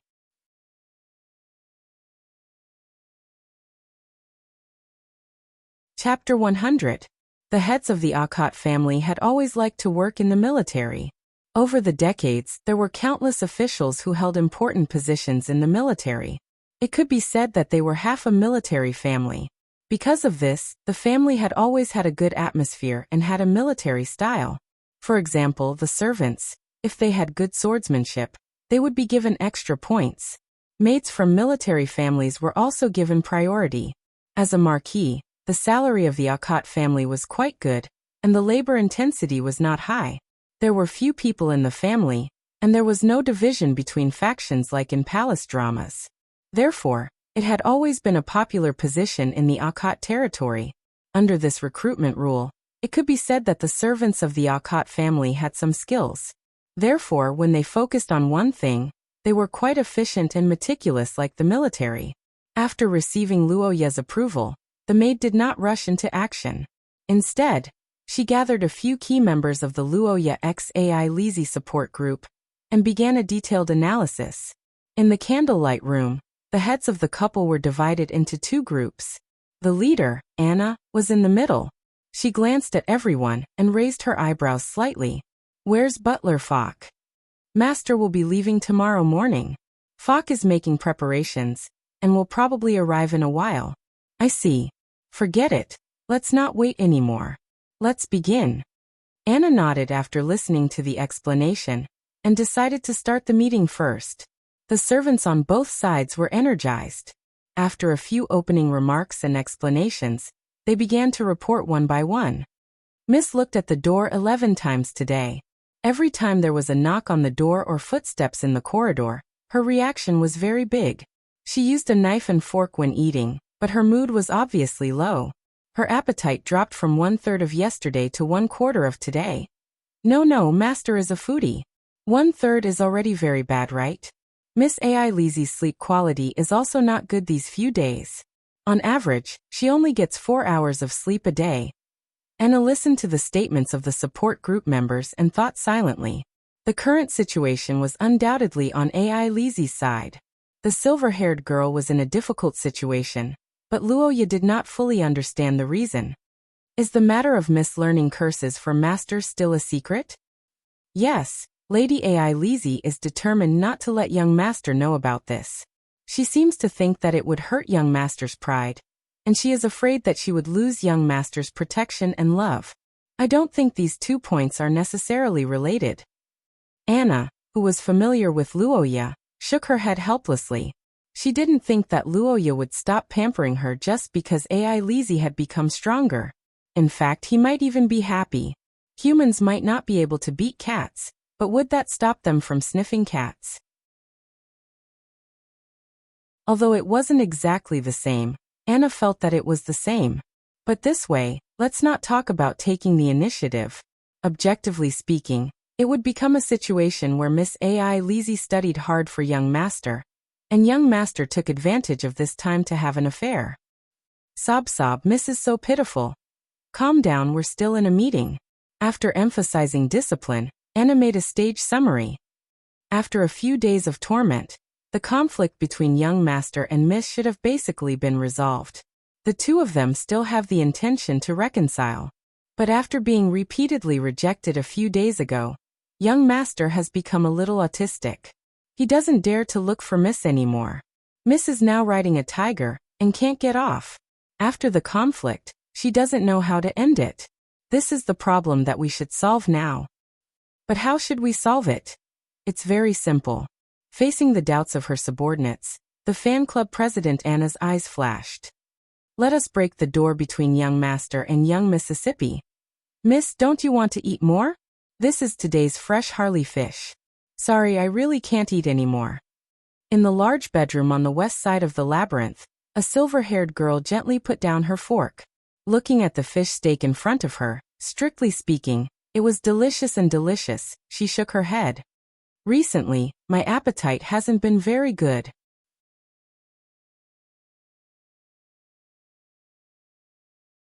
Chapter 101. Luo Ya was staring at the ceiling in a daze under the quilt at this time. Everything started after lunch. In this dark age where AI Lizzie did not see him, although Luo Ya lived a miserable life, he could still distinguish the priorities. Although he suffered a big emotional blow, this could not make him give up improving his strength. Every day after lunch, Luo Ya would take a nap, and then he would start training in the afternoon. It was called training, but it was actually the practice of swinging the sword by himself, so that the body could form muscle memory to operate more efficiently. Swinging the sword was physical work, so it was bound to sweat. In the past, Luo Ya would take a bath and change clothes after the exercise. Today was no different, but the weather looked like it was snowing in Chengdu today. How could the snow stop Luo Ya's determination to become stronger? Recently, he had to adjust his mood and find time to promote to source level 5. Of course, he would not be lazy because of this weather change. Snow. It was not as good as drizzling. So today Luo Ya practiced in the snow. To be honest, not only did it not affect him, but he felt quite refreshed. He did not sweat much even when the weather was cold. This should be a pleasant practice, but he did not expect that when Luo Ya entered the room, Anna was anxious. Young master, aren't your clothes all wet? Oh yes, but it's snowing. Of course it will be wet. No, you will get sick like this. Take it off. I will prepare a hot bath for you. Well, okay. Luo Ya, who also wanted to take a bath, did not care too much about Anna. He took off his clothes and took a hot bath according to the maid's suggestion. So far, everything was normal, but after the bath, things became strange. Master, please take your temperature. Temperature. Luo Ya looked at the small silver tube in Anna's palm, which was similar to the thermometer in his previous life, with a strange face. It was nothing. This little curse vessel to measure body temperature was one of the few popular curse vessels in Xia's life. It was similar to a thermometer. It was held in the mouth, but why did she suddenly want to test this? You just wore wet clothes. It is easy to catch a cold. It is safer to take a test. Oh, I see. That's true. Adhering to the idea of being careful, Roha held the stick for 3 minutes until it was as hot as his mouth before he took it out and handed it to Anna. He didn't expect Anna's face to change when she saw it. Young master, you're sick. After the maid saw the curse vessel, she told the boy with a serious face. Luo Ya was dumbfounded. What? Are you sick? Yes, your body temperature has increased by 2 whole levels. You must rest in bed immediately. Anna waved her hand, and a group of maids immediately swarmed into the room. Some put on a towel, some put on a coat, and brought Luo Ya back to the bedroom. No, it's really hot. I don't feel anything. I should be fine. Young master, as the personal maid appointed by master, I have the responsibility and obligation to consider your health. Please cooperate with me. Under the attack of Anna, who was worried while wiping her eyes, Luo Ya had to agree to stay in bed for an afternoon to see the situation. The boy stared at the ceiling and waited for time to pass. The more he thought about it, the more he felt that something was wrong. That's not right. Anna didn't let me test my body temperature when I practiced swordsmanship on a snowy day last time. Why does she suddenly want to test it this time? And the snow was heavier last time. It buried my ankles. Luoya was puzzled about this problem. He could only blame it on his bad state recently, so the people around him were a little sensitive. Just as he was about to sleep hard, he suddenly heard footsteps coming from outside the corridor. The next moment, the door was pushed open with a bang. Brother Luoya. The person who rushed into the door was the silver-haired girl that Luoya was familiar with, but hadn't seen for several days. At this time, Ai Lizzie was anxious. When she saw Luoya lying on the bed, her big eyes immediately turned red. Ooh, Brother Luoya, I was wrong. I won't do it again. Hey? Ai Lizzie. The boy looked at his sister who he hadn't seen for a few days and doubted his eyes. However, before Luoya could react, Ai Lizzie threw herself into his arms and hugged him, crying and apologizing. It wasn't until Ai Lizzie's maid followed her into the room that Luoya finally reacted with a shiver. Fuck. Anna, you're a fucking genius. The black-haired boy finally understood his maid's intention. With the help of his wingman, he naturally wouldn't let go of this opportunity. His body went limp on the spot, and those who didn't know would think that he was about to die.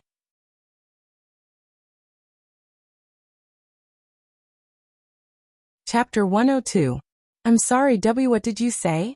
In the room, Robert raised his head in surprise and looked at the young girl sitting on the chair. Xia Luo's cold expression didn't change as she spoke again. Your management rights in Ossel Avenue have been revoked. Please move out within 3 months, or we will enforce it. Wait, young miss, you've seen our financial report this year. What's going on? You want us to move out? The middle-aged man asked in confusion, but all he got in return was a cold gaze from the young girl. The data is indeed good, and the revenue is also real, but whether the money is still in your company is another matter, right? Xia Luo's words shook Robert, but with his many years of experience in the business world, the man's expression was still strong. He was about to open his mouth to explain, but he was stopped by the young girl. All right, you don't need to say any more. Don't you understand? You don't have the aura of wealth on you. Let me see why. Oh, is it because of gambling? The brown-haired young girl took the document from the maid and glanced at it. There wasn't a hint of surprise on her face, but opposite her, Robert's expression had completely changed. It was rumored that the Sorofia tribe could turn stone into gold. Anyone with a bit of knowledge would know that this was just a rumor, but this rumor wasn't groundless. It had a basis in reality, and that was the Sorofia tribe's legendary ability to sense the aura of wealth. Whether it was technological investments with countless variables, or business collaborations full of fraud and traps, the Sorofia tribe, who inherited the blood of the Highland Elves, only needed to find the side with the strongest aura of wealth to be invincible. And today, Robert was fortunate enough to be the test of this ability. After being easily seen through by Xia Luo, he wanted to say something, but the young girl didn't give him a chance. The frosty young miss waved her hand, and the people on both sides immediately came forward to chase him out. Young miss, please give me another chance. I promise that this year I won't. Before Robert could finish his words, he was dragged out. The merchants waiting in the living room all watched the scene unfold before them.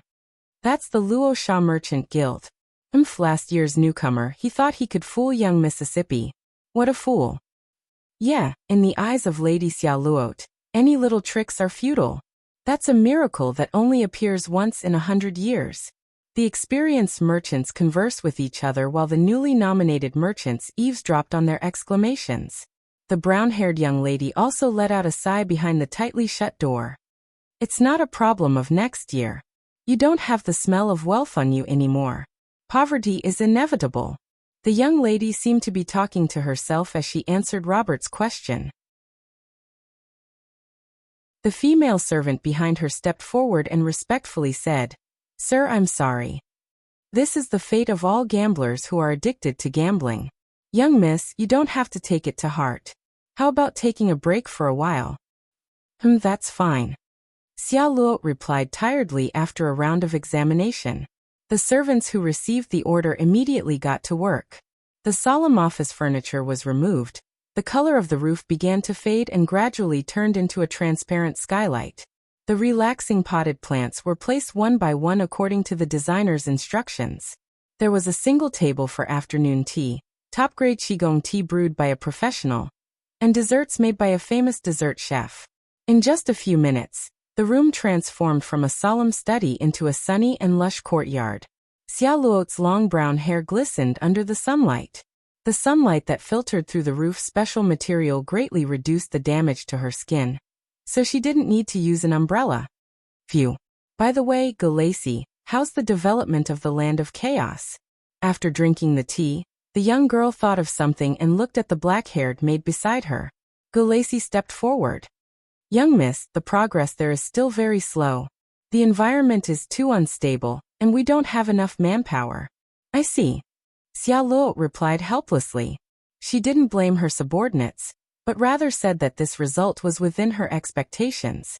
Xia Luo Sorofia, the current head of the Sorofia family, and the beloved daughter of the president of the Sorofia Merchant Association, Bruce. She was 10 years old this year, and in the eyes of the outside world, she was one of the noblest people in the world. She was known as the princess without a title. However, this was only on the surface. In fact, behind these seemingly beautiful titles, there was a more real and serious title, and that was the next generation of the family. Xia Luo had an extremely rare atavistic bloodline. She inherited the legendary beauty and some of the abilities of the Highland Elves. In the hundreds of years of Sorofia's history, there were only a few family heads who could barely stand shoulder to shoulder with her. However, great power often came with great responsibility. Xia Luo had been involved in the family business since she was 7 years old, relying on her ability to sense wealth. Up until half a year ago, her involvement in the family business was still considered ordinary. Her involvement in the family's decisions, be it in terms of importance or scope, was not great. However, ever since Bruce obtained a strange oil lamp, he began to put great pressure on her in the name of nurturing her. Each decision was more important than the last, and there was a dazzling array of development plans. This year, Bruce even threw 2 major family projects to Xia Luo and let her choose one. The development of the Land of Chaos, Tansun, and the development of the coastal Twin Horns port.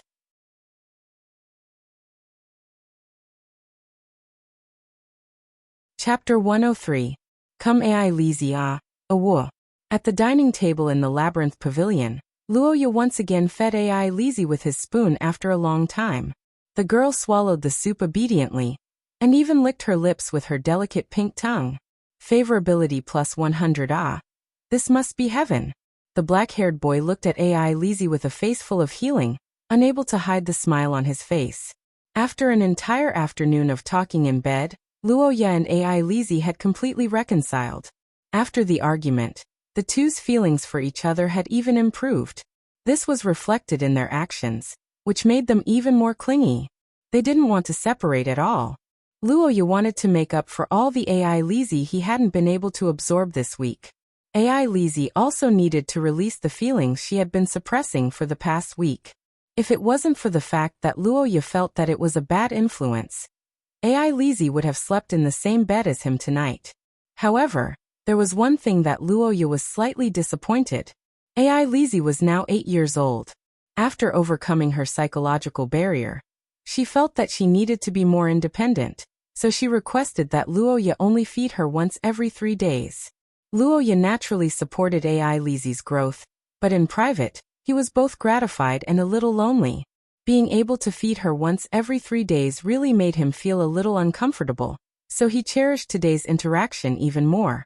As a result, there was a clear difference in temperature at the Akot family's dining table. Luoya and Ai Lizi were glued to each other like glue, while the Marquis was left alone to chew on his bread. What's going on? Weren't they still in a cold war this morning? Isn't this too fast? There wasn't even a sign? Then how am I supposed to say this? Father Kadia was a little worried. From his standpoint, Ai Lizi was already half his student, so Kadia was actually quite supportive of Ai Lizi, but Nuair, was the princess that easy to kiss? And that rumor? Sai, why does it feel so complicated? My stomach is starting to hurt. Is there any soft food? Get the kitchen to make some soup. Thinking about his son's future, Kadia was a little dumbfounded. He ordered a thick soup. In his expectations, Luoya didn't have much power, and would just marry a bunch of daughters from small noble families and spend his days researching how to expand the population.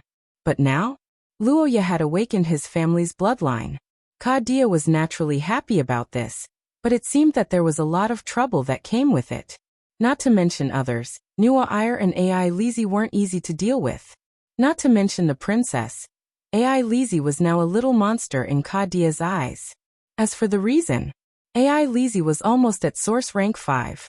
That's right, in a month's time, Ai Lizzie had skyrocketed from source rank 7. And the speed of her growth was like a rocket.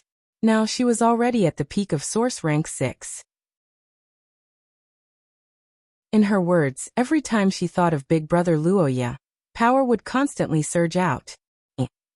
Kadia was speechless at this explanation. Power to them was like a river that needed to be gathered bit by bit, but to Ai Lizzie, it was like a fountain that would erupt with a single shovel. 8 years old and at the peak of source rank 6. At this rate, Kadia estimated that Ai Lizzie would be able to obtain origin substance soon. It must be known that even Nua Ire, the pride of the church nation, only reached source rank 5 at the age of 9. This was too fast, and the Marquis couldn't accept it. Kadia never thought that the girl he had adopted out of kindness would turn out to be an extraordinary genius that exceeded his common sense. In the future, she might even become a world-class expert. Most importantly, she was dead set on loving his son. It would be a lie to say that this wasn't a pleasant surprise, but after the pleasant surprise, Kadia began to worry. Neither Ai Lizzie nor Nua Ire were easy to provoke. In the future, if they quarreled, Luoya wouldn't be able to suppress them. Thinking of those female extraordinaries in history who were abandoned because of their infatuation, or who killed their loved ones out of hatred, Count Kadia felt a chill run down his spine. Although his son didn't seem to be such a scumbag, when it came to matters of the heart, could it be reasonable? Kadia recalled his own limited experience in relationships, and felt that this matter was a bit difficult. Moreover, when he looked at Luoya's usual actions, he felt very confused. Luoya's actions seemed to be no actions. Could it be that his son had already reached the realm where no actions could be used? Kadia began to suspect as he drank his soup. He stared at the two of them and thought for a long time. In the end, he didn't mention that Nua Ire would become Luoya's protector. After dinner, Luoya stayed in the study for a long time before parting ways with Ai Lizzie. Kadia returned to his room with a heavy heart. After eating and drinking to his heart's content, he was in a good mood. Luoya felt that his condition today was unprecedentedly good. He naturally wouldn't miss such a good opportunity. After instructing Anna not to disturb him, Luoya began to look at the system in his room. Detected that the host's condition is good. Recommended to purchase items to complete promotion. Voluo Advanced Powder 5th Edition.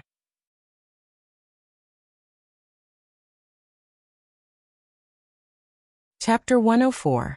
What did I do last night? On the bed in Ai Lizzie's room, Luoya looked at the ceiling that was completely different from his own room and doubted his life. The girl's jade body was still pressed against his body, and her warmth made him restless.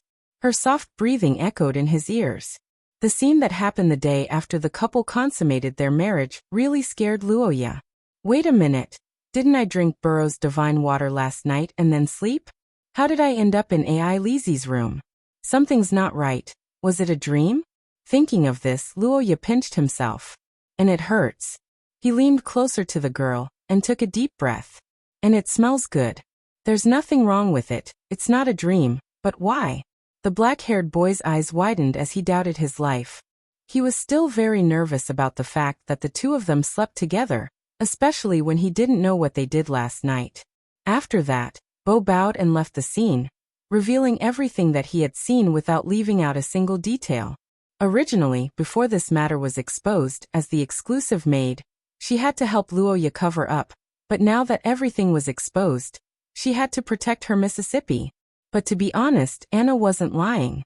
If Luoya was an adult, then his behavior last night would be the standard of drunken stupor, But because he was a child, it shouldn't have reached that level. But was it more important than whether he hit home run or not? The most important thing was that Luoya went to Ai Lizi's bed. Even the princess, who was unusually tolerant of her young master, wouldn't be able to accept this kind of thing. Thinking of this, the maid politely bowed and left. The door closed, and the room fell into a deathly silence. The black-haired boy fidgeted on the chair. Although he didn't know why, and probably didn't have a specific reason, he felt that he was in the wrong when he met Nua Iyer. As the saying goes, the most frightening thing is a sudden silence. After listening to Anna's long description, Luoya finally understood what was going on. Simply put, he had a memory lapse. Drinking to the point of blacking out was something he had only experienced once in his previous life. That was when he was encouraged by his friends to drink the deep-sea bomb. The power of the mixture of many types of alcohol made him feel like he had lost his memory the next day.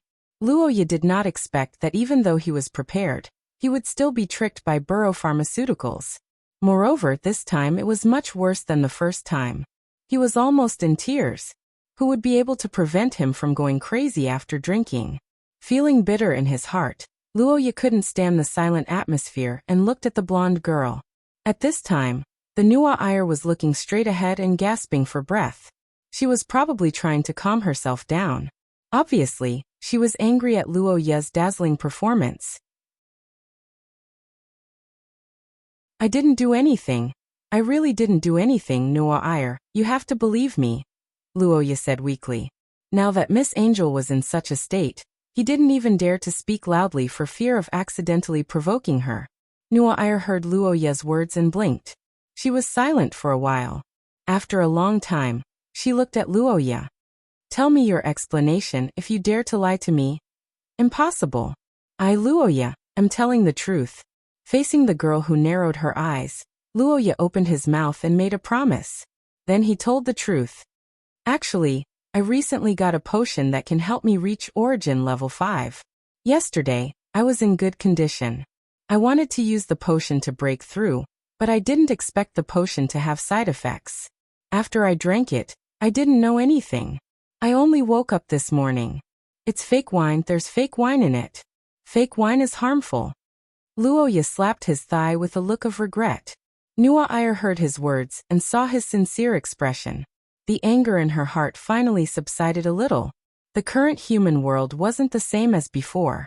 The average level of potions couldn't be compared to the BOLO series. Therefore, Nua Iyer's impression was that it was normal for potions to have side effects. She personally opposed the use of potions. However, not everyone in the world was like her, relying on their own talent to break through. Although Luoya had awakened his bloodline, he was currently only at bronze rank. The past few years without a bloodline had caused him to lack some progress in his extraordinary strength. Now that he was anxious to break through, it was normal for him to use potions. Nua Iyer was in no position to criticize him for this.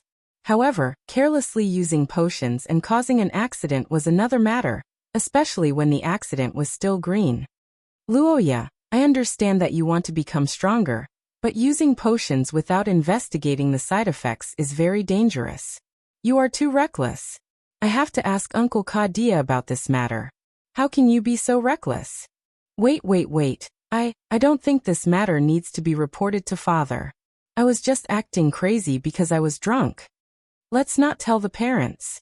When Kadia asks me where the potion came from, what should I say? Luoya was helpless and wanted to persuade Nua Iyer to change her mind. Unexpectedly, there was a knock on the door. Big brother? Are you inside?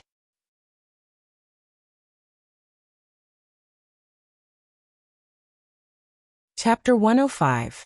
Ai Lizi is here. The moment they realized this fact, the two people in the room had different feelings. Luoya felt a little numb.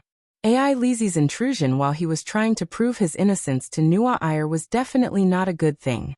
In fact, Nua Iyer on the other side was also on high alert. Big brother? I'm here, Ai Lizi. The black-haired boy replied with difficulty. The door opened and a girl in a white dress walked into the room. She first smiled gently at Luoya, then turned to Nua Iyer and bowed politely. Good afternoon, Your Highness. It's been a long time since we last met after your birthday party. Good afternoon, AI Lizzie. Indeed. I went to look for you before, but I heard that you were still sleeping. I didn't expect you to come so quickly. Nua Iyer smiled in response to AI Lizzie's greeting. His words expressed his dissatisfaction at being disturbed from his conversation with Luoya. The silver-haired girl didn't react at all and replied calmly, "Sorry, I'm sorry. This matter is indeed my fault. Last night was my first time with Big Brother. I stayed up too late and was too tired. I couldn't get up this morning." AI Lizzie's explanation made Nua Iyer's eyebrows jump while Luoya was dumbfounded. It can't be, did they really do that kind of thing? Wait, don't panic, ask first. AI Lizzie, what do you mean by first time? Of course it's the first time I slept on the same bed as Big Brother. Oh, is that so? Luoya patted her chest and gasped for breath as she wiped her forehead. She was finally relieved. But while Luoya had avoided the crisis, Nua Iyer was not happy at all. After all, the person she liked had an adopted sister who was not related to her by blood. If she could still be happy, she would be crowned king. Nua Iyer's main point was not whether Luoya had made a mistake this time. Her main point was that he had the motive and opportunity to make a mistake at all times. As the saying goes, there is only the difference between the 0th time and the umpteenth time. This time, the two of them were able to sleep on the same bed. Next time, they would be able to roll around in the same bed. Miss AI Lizzie, as a lady, I don't think your actions are appropriate. The golden-haired angel maintained a friendly smile on her face. Her words carried a hint of criticism. The Akot family is a big family with a long history, so they shouldn't have the absurd custom of letting men and women of the same age share the same bed, right? This kind of thing only happens in commoner families with many brothers and sisters, right? I think there are quite a lot of rooms in the labyrinth. By the way, Luoya, which room were we hugging in before? It has changed so much in the past 200 years that I can't recognize it. Hugging together? Elder brother? No, that was... The hidden message in Nua Iyer's words caused AI Lizzie's expression to change slightly. Luoya hurriedly explained. After listening to Luoya's wonderful adventure, AI Lizzie heaved a sigh of relief. But Nua Iyer's questioning did not stop because of this. Luoya, tell me which room it was. Miss Angel continued to ask with a smile. Luoya had no choice but to seriously recall. But this recollection made his face pale. Wait, that room can't be. Fuck. Yes, it's the third room in the west. Is that so? The third room in the west. You said it so abstractly, I still need to think about it. Aya, isn't that Miss AI Lizzie's room? Nua Iyer suddenly realized. She looked at the silver-haired girl with an apologetic expression. So AI Lizzie lived in the room we used before. But the bed should have been changed, right? This is really... Hee. Just pretend I didn't say anything. Miss Angel looked at the angry AI Lizzie with a pitiful expression. She pitied her and was too lazy to pursue the matter. This ultimate blow not only killed AI Lizzie, it also killed Luoya. What's going on? This feeling of tasting it right in front of him. The black-haired boy swallowed a mouthful of saliva and did not dare to make a sound. He tried his best to reduce his presence.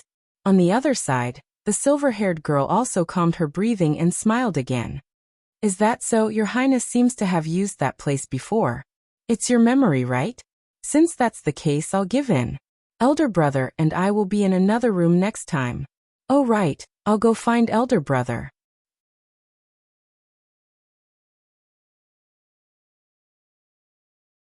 Chapter 106. As soon as Nua Iyer finished speaking, there was a strange silence in the room. AI Lizzie blinked when she heard Miss Angel's declaration. Luoya was also confused. He held Nua Iyer's hand and couldn't help but ask in a low voice. Nua Iyer. What's a protector? The name wasn't too difficult to understand, but the Heathcliff family had too many titles, such as the Defender of the Light in the human world, the Mediator of the Nobles, and so on. In short, the protector didn't seem to stand out among them. Luoya's head was full of question marks. He felt that the title made him feel like a big brother who collected protection fees. Nua Iyer also came to a realization. By the way, Heathcliff hasn't taken on the duty of a protector for decades. It's normal that you don't know. Miss Angel smiled and looked at Luoya's golden eyes. Her face showed some tenderness. Do you remember what I said to you at that time? I said that I would protect you, love you, and be your protector. It's not just a promise. Most of the people Heathcliff promised to protect are victims of political assassinations, the children of soldiers who died on the battlefield, or the politicians of other countries who abandoned the dark and joined the light. But these are only the third level. Nuair softly explained the protector system of the royal family to Luoya. In general, the protector system was divided into 3 levels. The third level was the lowest, followed by the second level, and the highest level was the first level. Of course, different levels meant different treatment. The third level was mostly verbal, like, this person is under my protection. The second level was to send actual forces to protect the person. As for the first level, in theory, Heathcliff would send out his private army, similar to the large group of palace guards around Nuair. However, as the saying goes, you can be a thief for 1,000 days, but you can't guard against a thief for 1,000 days. The power of protection was only one aspect of the protector system, and the punishment was even more powerful. Most of the people in the third level were from the country. It was easy to deal with them behind closed doors. Once the protected person died of unnatural causes, the theocracy would deal with all the participants in the incident within 10 years to avenge the victim. Most of the people in the second level came from abroad, and the enemy was probably not in the theocracy. The punishment was to put all the countries and forces involved in the murder into the theocracy's blacklist. They would be suppressed and punished in all aspects for 100 years, even including starting a war. As for the first level, there was nothing much to be said about it. The indefinite order to annihilate cultists. This was the job of the judges of the Inquisition. All their major achievements were recorded on this piece of paper. Every day they would rack their brains on how to destroy the organizations, countries, or individuals on it. Even if I fucking want to kill you, no one can stop me. This was Heathcliff's attitude towards villains who had offended the first level, and they had done just that. The Secret Ritual Church, a large organization of extraordinaires that had already been destroyed, had once been the #1 target on this list.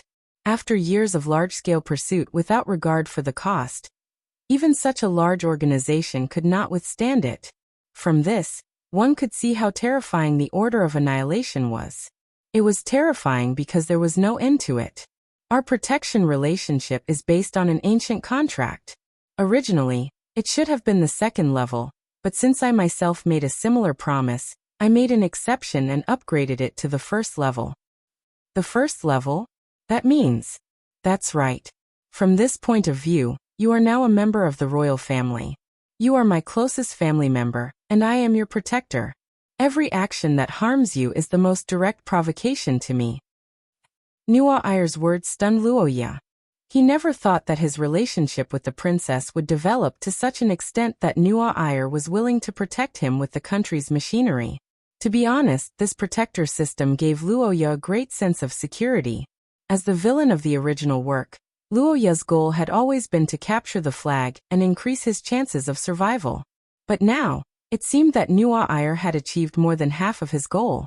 With the support of Nuair and his precious AI Lizzie, even if the main character and the remaining 2 female leads wanted to kill him, Luoya would be invincible. Nuair, you thank you. After hesitating for a long time, Luoya could only express his gratitude. Nuair heard his words and smiled, then turned to look at AI Lizzie, whose face was pale.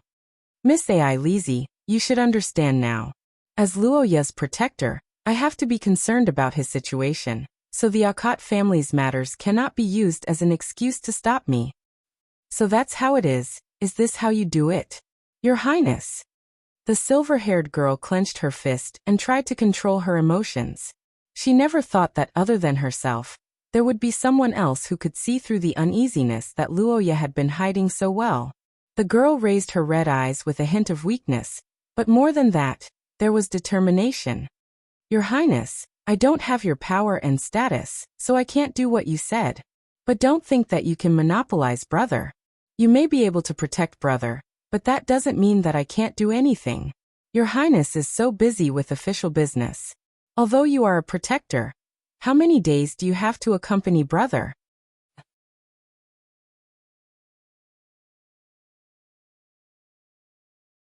Chapter 107.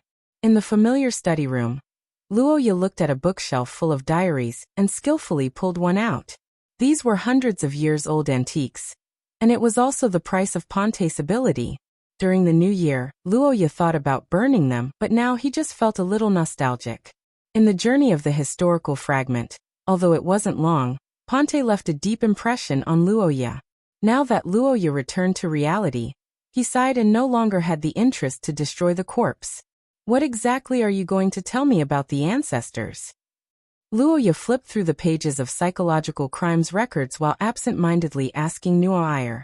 The blonde girl was sitting at the side, stroking the teacup that Wei Duolia used. After hearing Luoya's question, she turned her head with a troubled expression. As you know, I've broken through the bloodline and advanced to silver, so these days, I've been stabilizing my condition. But while adjusting my body's condition, I also looked through many records in my free time and found some hidden secrets. Oh, is that so? What is it? There are many such as, I'm actually a descendant of Vader. I see. What did you say? Luoya, who was still calmly flipping through the book, answered subconsciously. But after the words left his mouth, he suddenly reacted. He jumped up and looked at the girl on the chair in surprise. His eyes were full of disbelief. Nuo wasn't surprised by Luoya's reaction. She just smiled bitterly and nodded. You didn't hear wrong. I, or the current royal bloodline, strictly speaking, is inherited from Vader Hei's Crete. What happened? Wasn't he defeated in a battle with Ryan of the Holy See in history? He lost, but it doesn't mean he died. Nuo sighed and told Luoya the confidential information kept by the royal family. More than 100 years ago, at the end of the Gemini War and the March Rebellion, although Vader was powerful, he didn't go all out because he couldn't find Wei Duolia. In other words, he didn't reach Source Rank 2. So Saint Leon easily defeated him when he returned. After quickly quelling the rebellion in Saint Lorraine, Vader was naturally put on trial. But unlike the rumors of a secret execution, Vader was in fact only imprisoned. There were three main reasons for this verdict. The first was naturally the attitude of the Holy See Leon at that time. Leon was a relatively weak monarch in the history of the Hei's Crete family. He was good at fighting for the interests of the kingdom, but he was a typical peacemaker. He was very tolerant of the nobles in internal affairs, and didn't know how to deal with his own people. This could be seen from how he was forced to send Princess Mary out of the palace to wait for an opportunity. However, such a good-for-nothing had actually become strong after a few setbacks. After losing his wife, he stood his ground on the matter of Vader, and fell out with the nobles for the first time. In his opinion, it was because the nobles had forced Mary away that such a huge problem had occurred in his family. Therefore, he firmly refused to execute Vader. The second reason was because of Wei Duolia. At that time, Wei Duolia was the representative of the conservatives. Her sibling relationship made it impossible for her to kill her brother, who had already been defeated. Furthermore, Wei Duolia had Pont behind him. This meant that the interest groups after the victory of the war remained silent on this matter. The third reason was because of the 5 major nobles. As everyone knew, the 5 major nobles were the foundation of the theocracy. Now, except for the Akate family and the Luxon family, who had been neutral for 10,000 years, the other 3 families had more or less participated in the rebellion. This didn't even include their vassals. It should be known that the nobles who could send troops all had territories. If this matter was investigated further, half of the nobles in the theocracy would be implicated. Therefore, the nobles who had contributed to Vader's sentence and punishment didn't want it to be too severe, because that would mean that they, as accomplices, had also committed a serious crime. Therefore, when they found out about the attitude of the royal family towards Vader, they immediately jumped out to whitewash him. With these 3 reasons, Vader's final outcome was life imprisonment. The news released to the public was that he had been secretly executed. I see. I understand why Vader didn't die. But why are you his descendant? What about Wei Duolia? According to the historical records, Wei Duolia's ancestor was married. But in reality, it was a fake marriage. Her husband, William, was played by her servant girl disguised as a man. Is that even possible? Nua Ayer's words completely shocked Luoya. He never thought that the royal family would be so playful. Miss Angel expressed her understanding of Luoya's shock. In fact, when she first found out about the truth, her reaction was much greater than Luoya's. Wait a minute. The Queen of Wei Dualia's fake marriage. Could it be that? Yes. One reason was to legally adopt her younger brother Vader's son. The other reason was Mr. Ponte. After listening to Nua Ayer's explanation, Luoya understood that the conservative ideology of that era was far more serious than he had imagined. A third party from the royal family who interfered in a noble's marriage would be viewed with hostility by all noble women. After all, in terms of qualifications, there was basically no woman who could compare to the Queen of the Angel family. In the face of such a situation, the married Ponte didn't want Wei Dualia to sacrifice so much for him. After careful consideration, he rejected her. But what he didn't expect was that Wei Dualia's feelings weren't just temporary, but long-term love. That's right. The Queen of Wei Dualia started a war of attrition.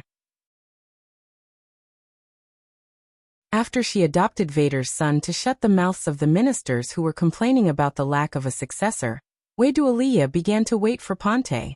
This lasted for more than 20 years, and Ponte's wife died of exhaustion.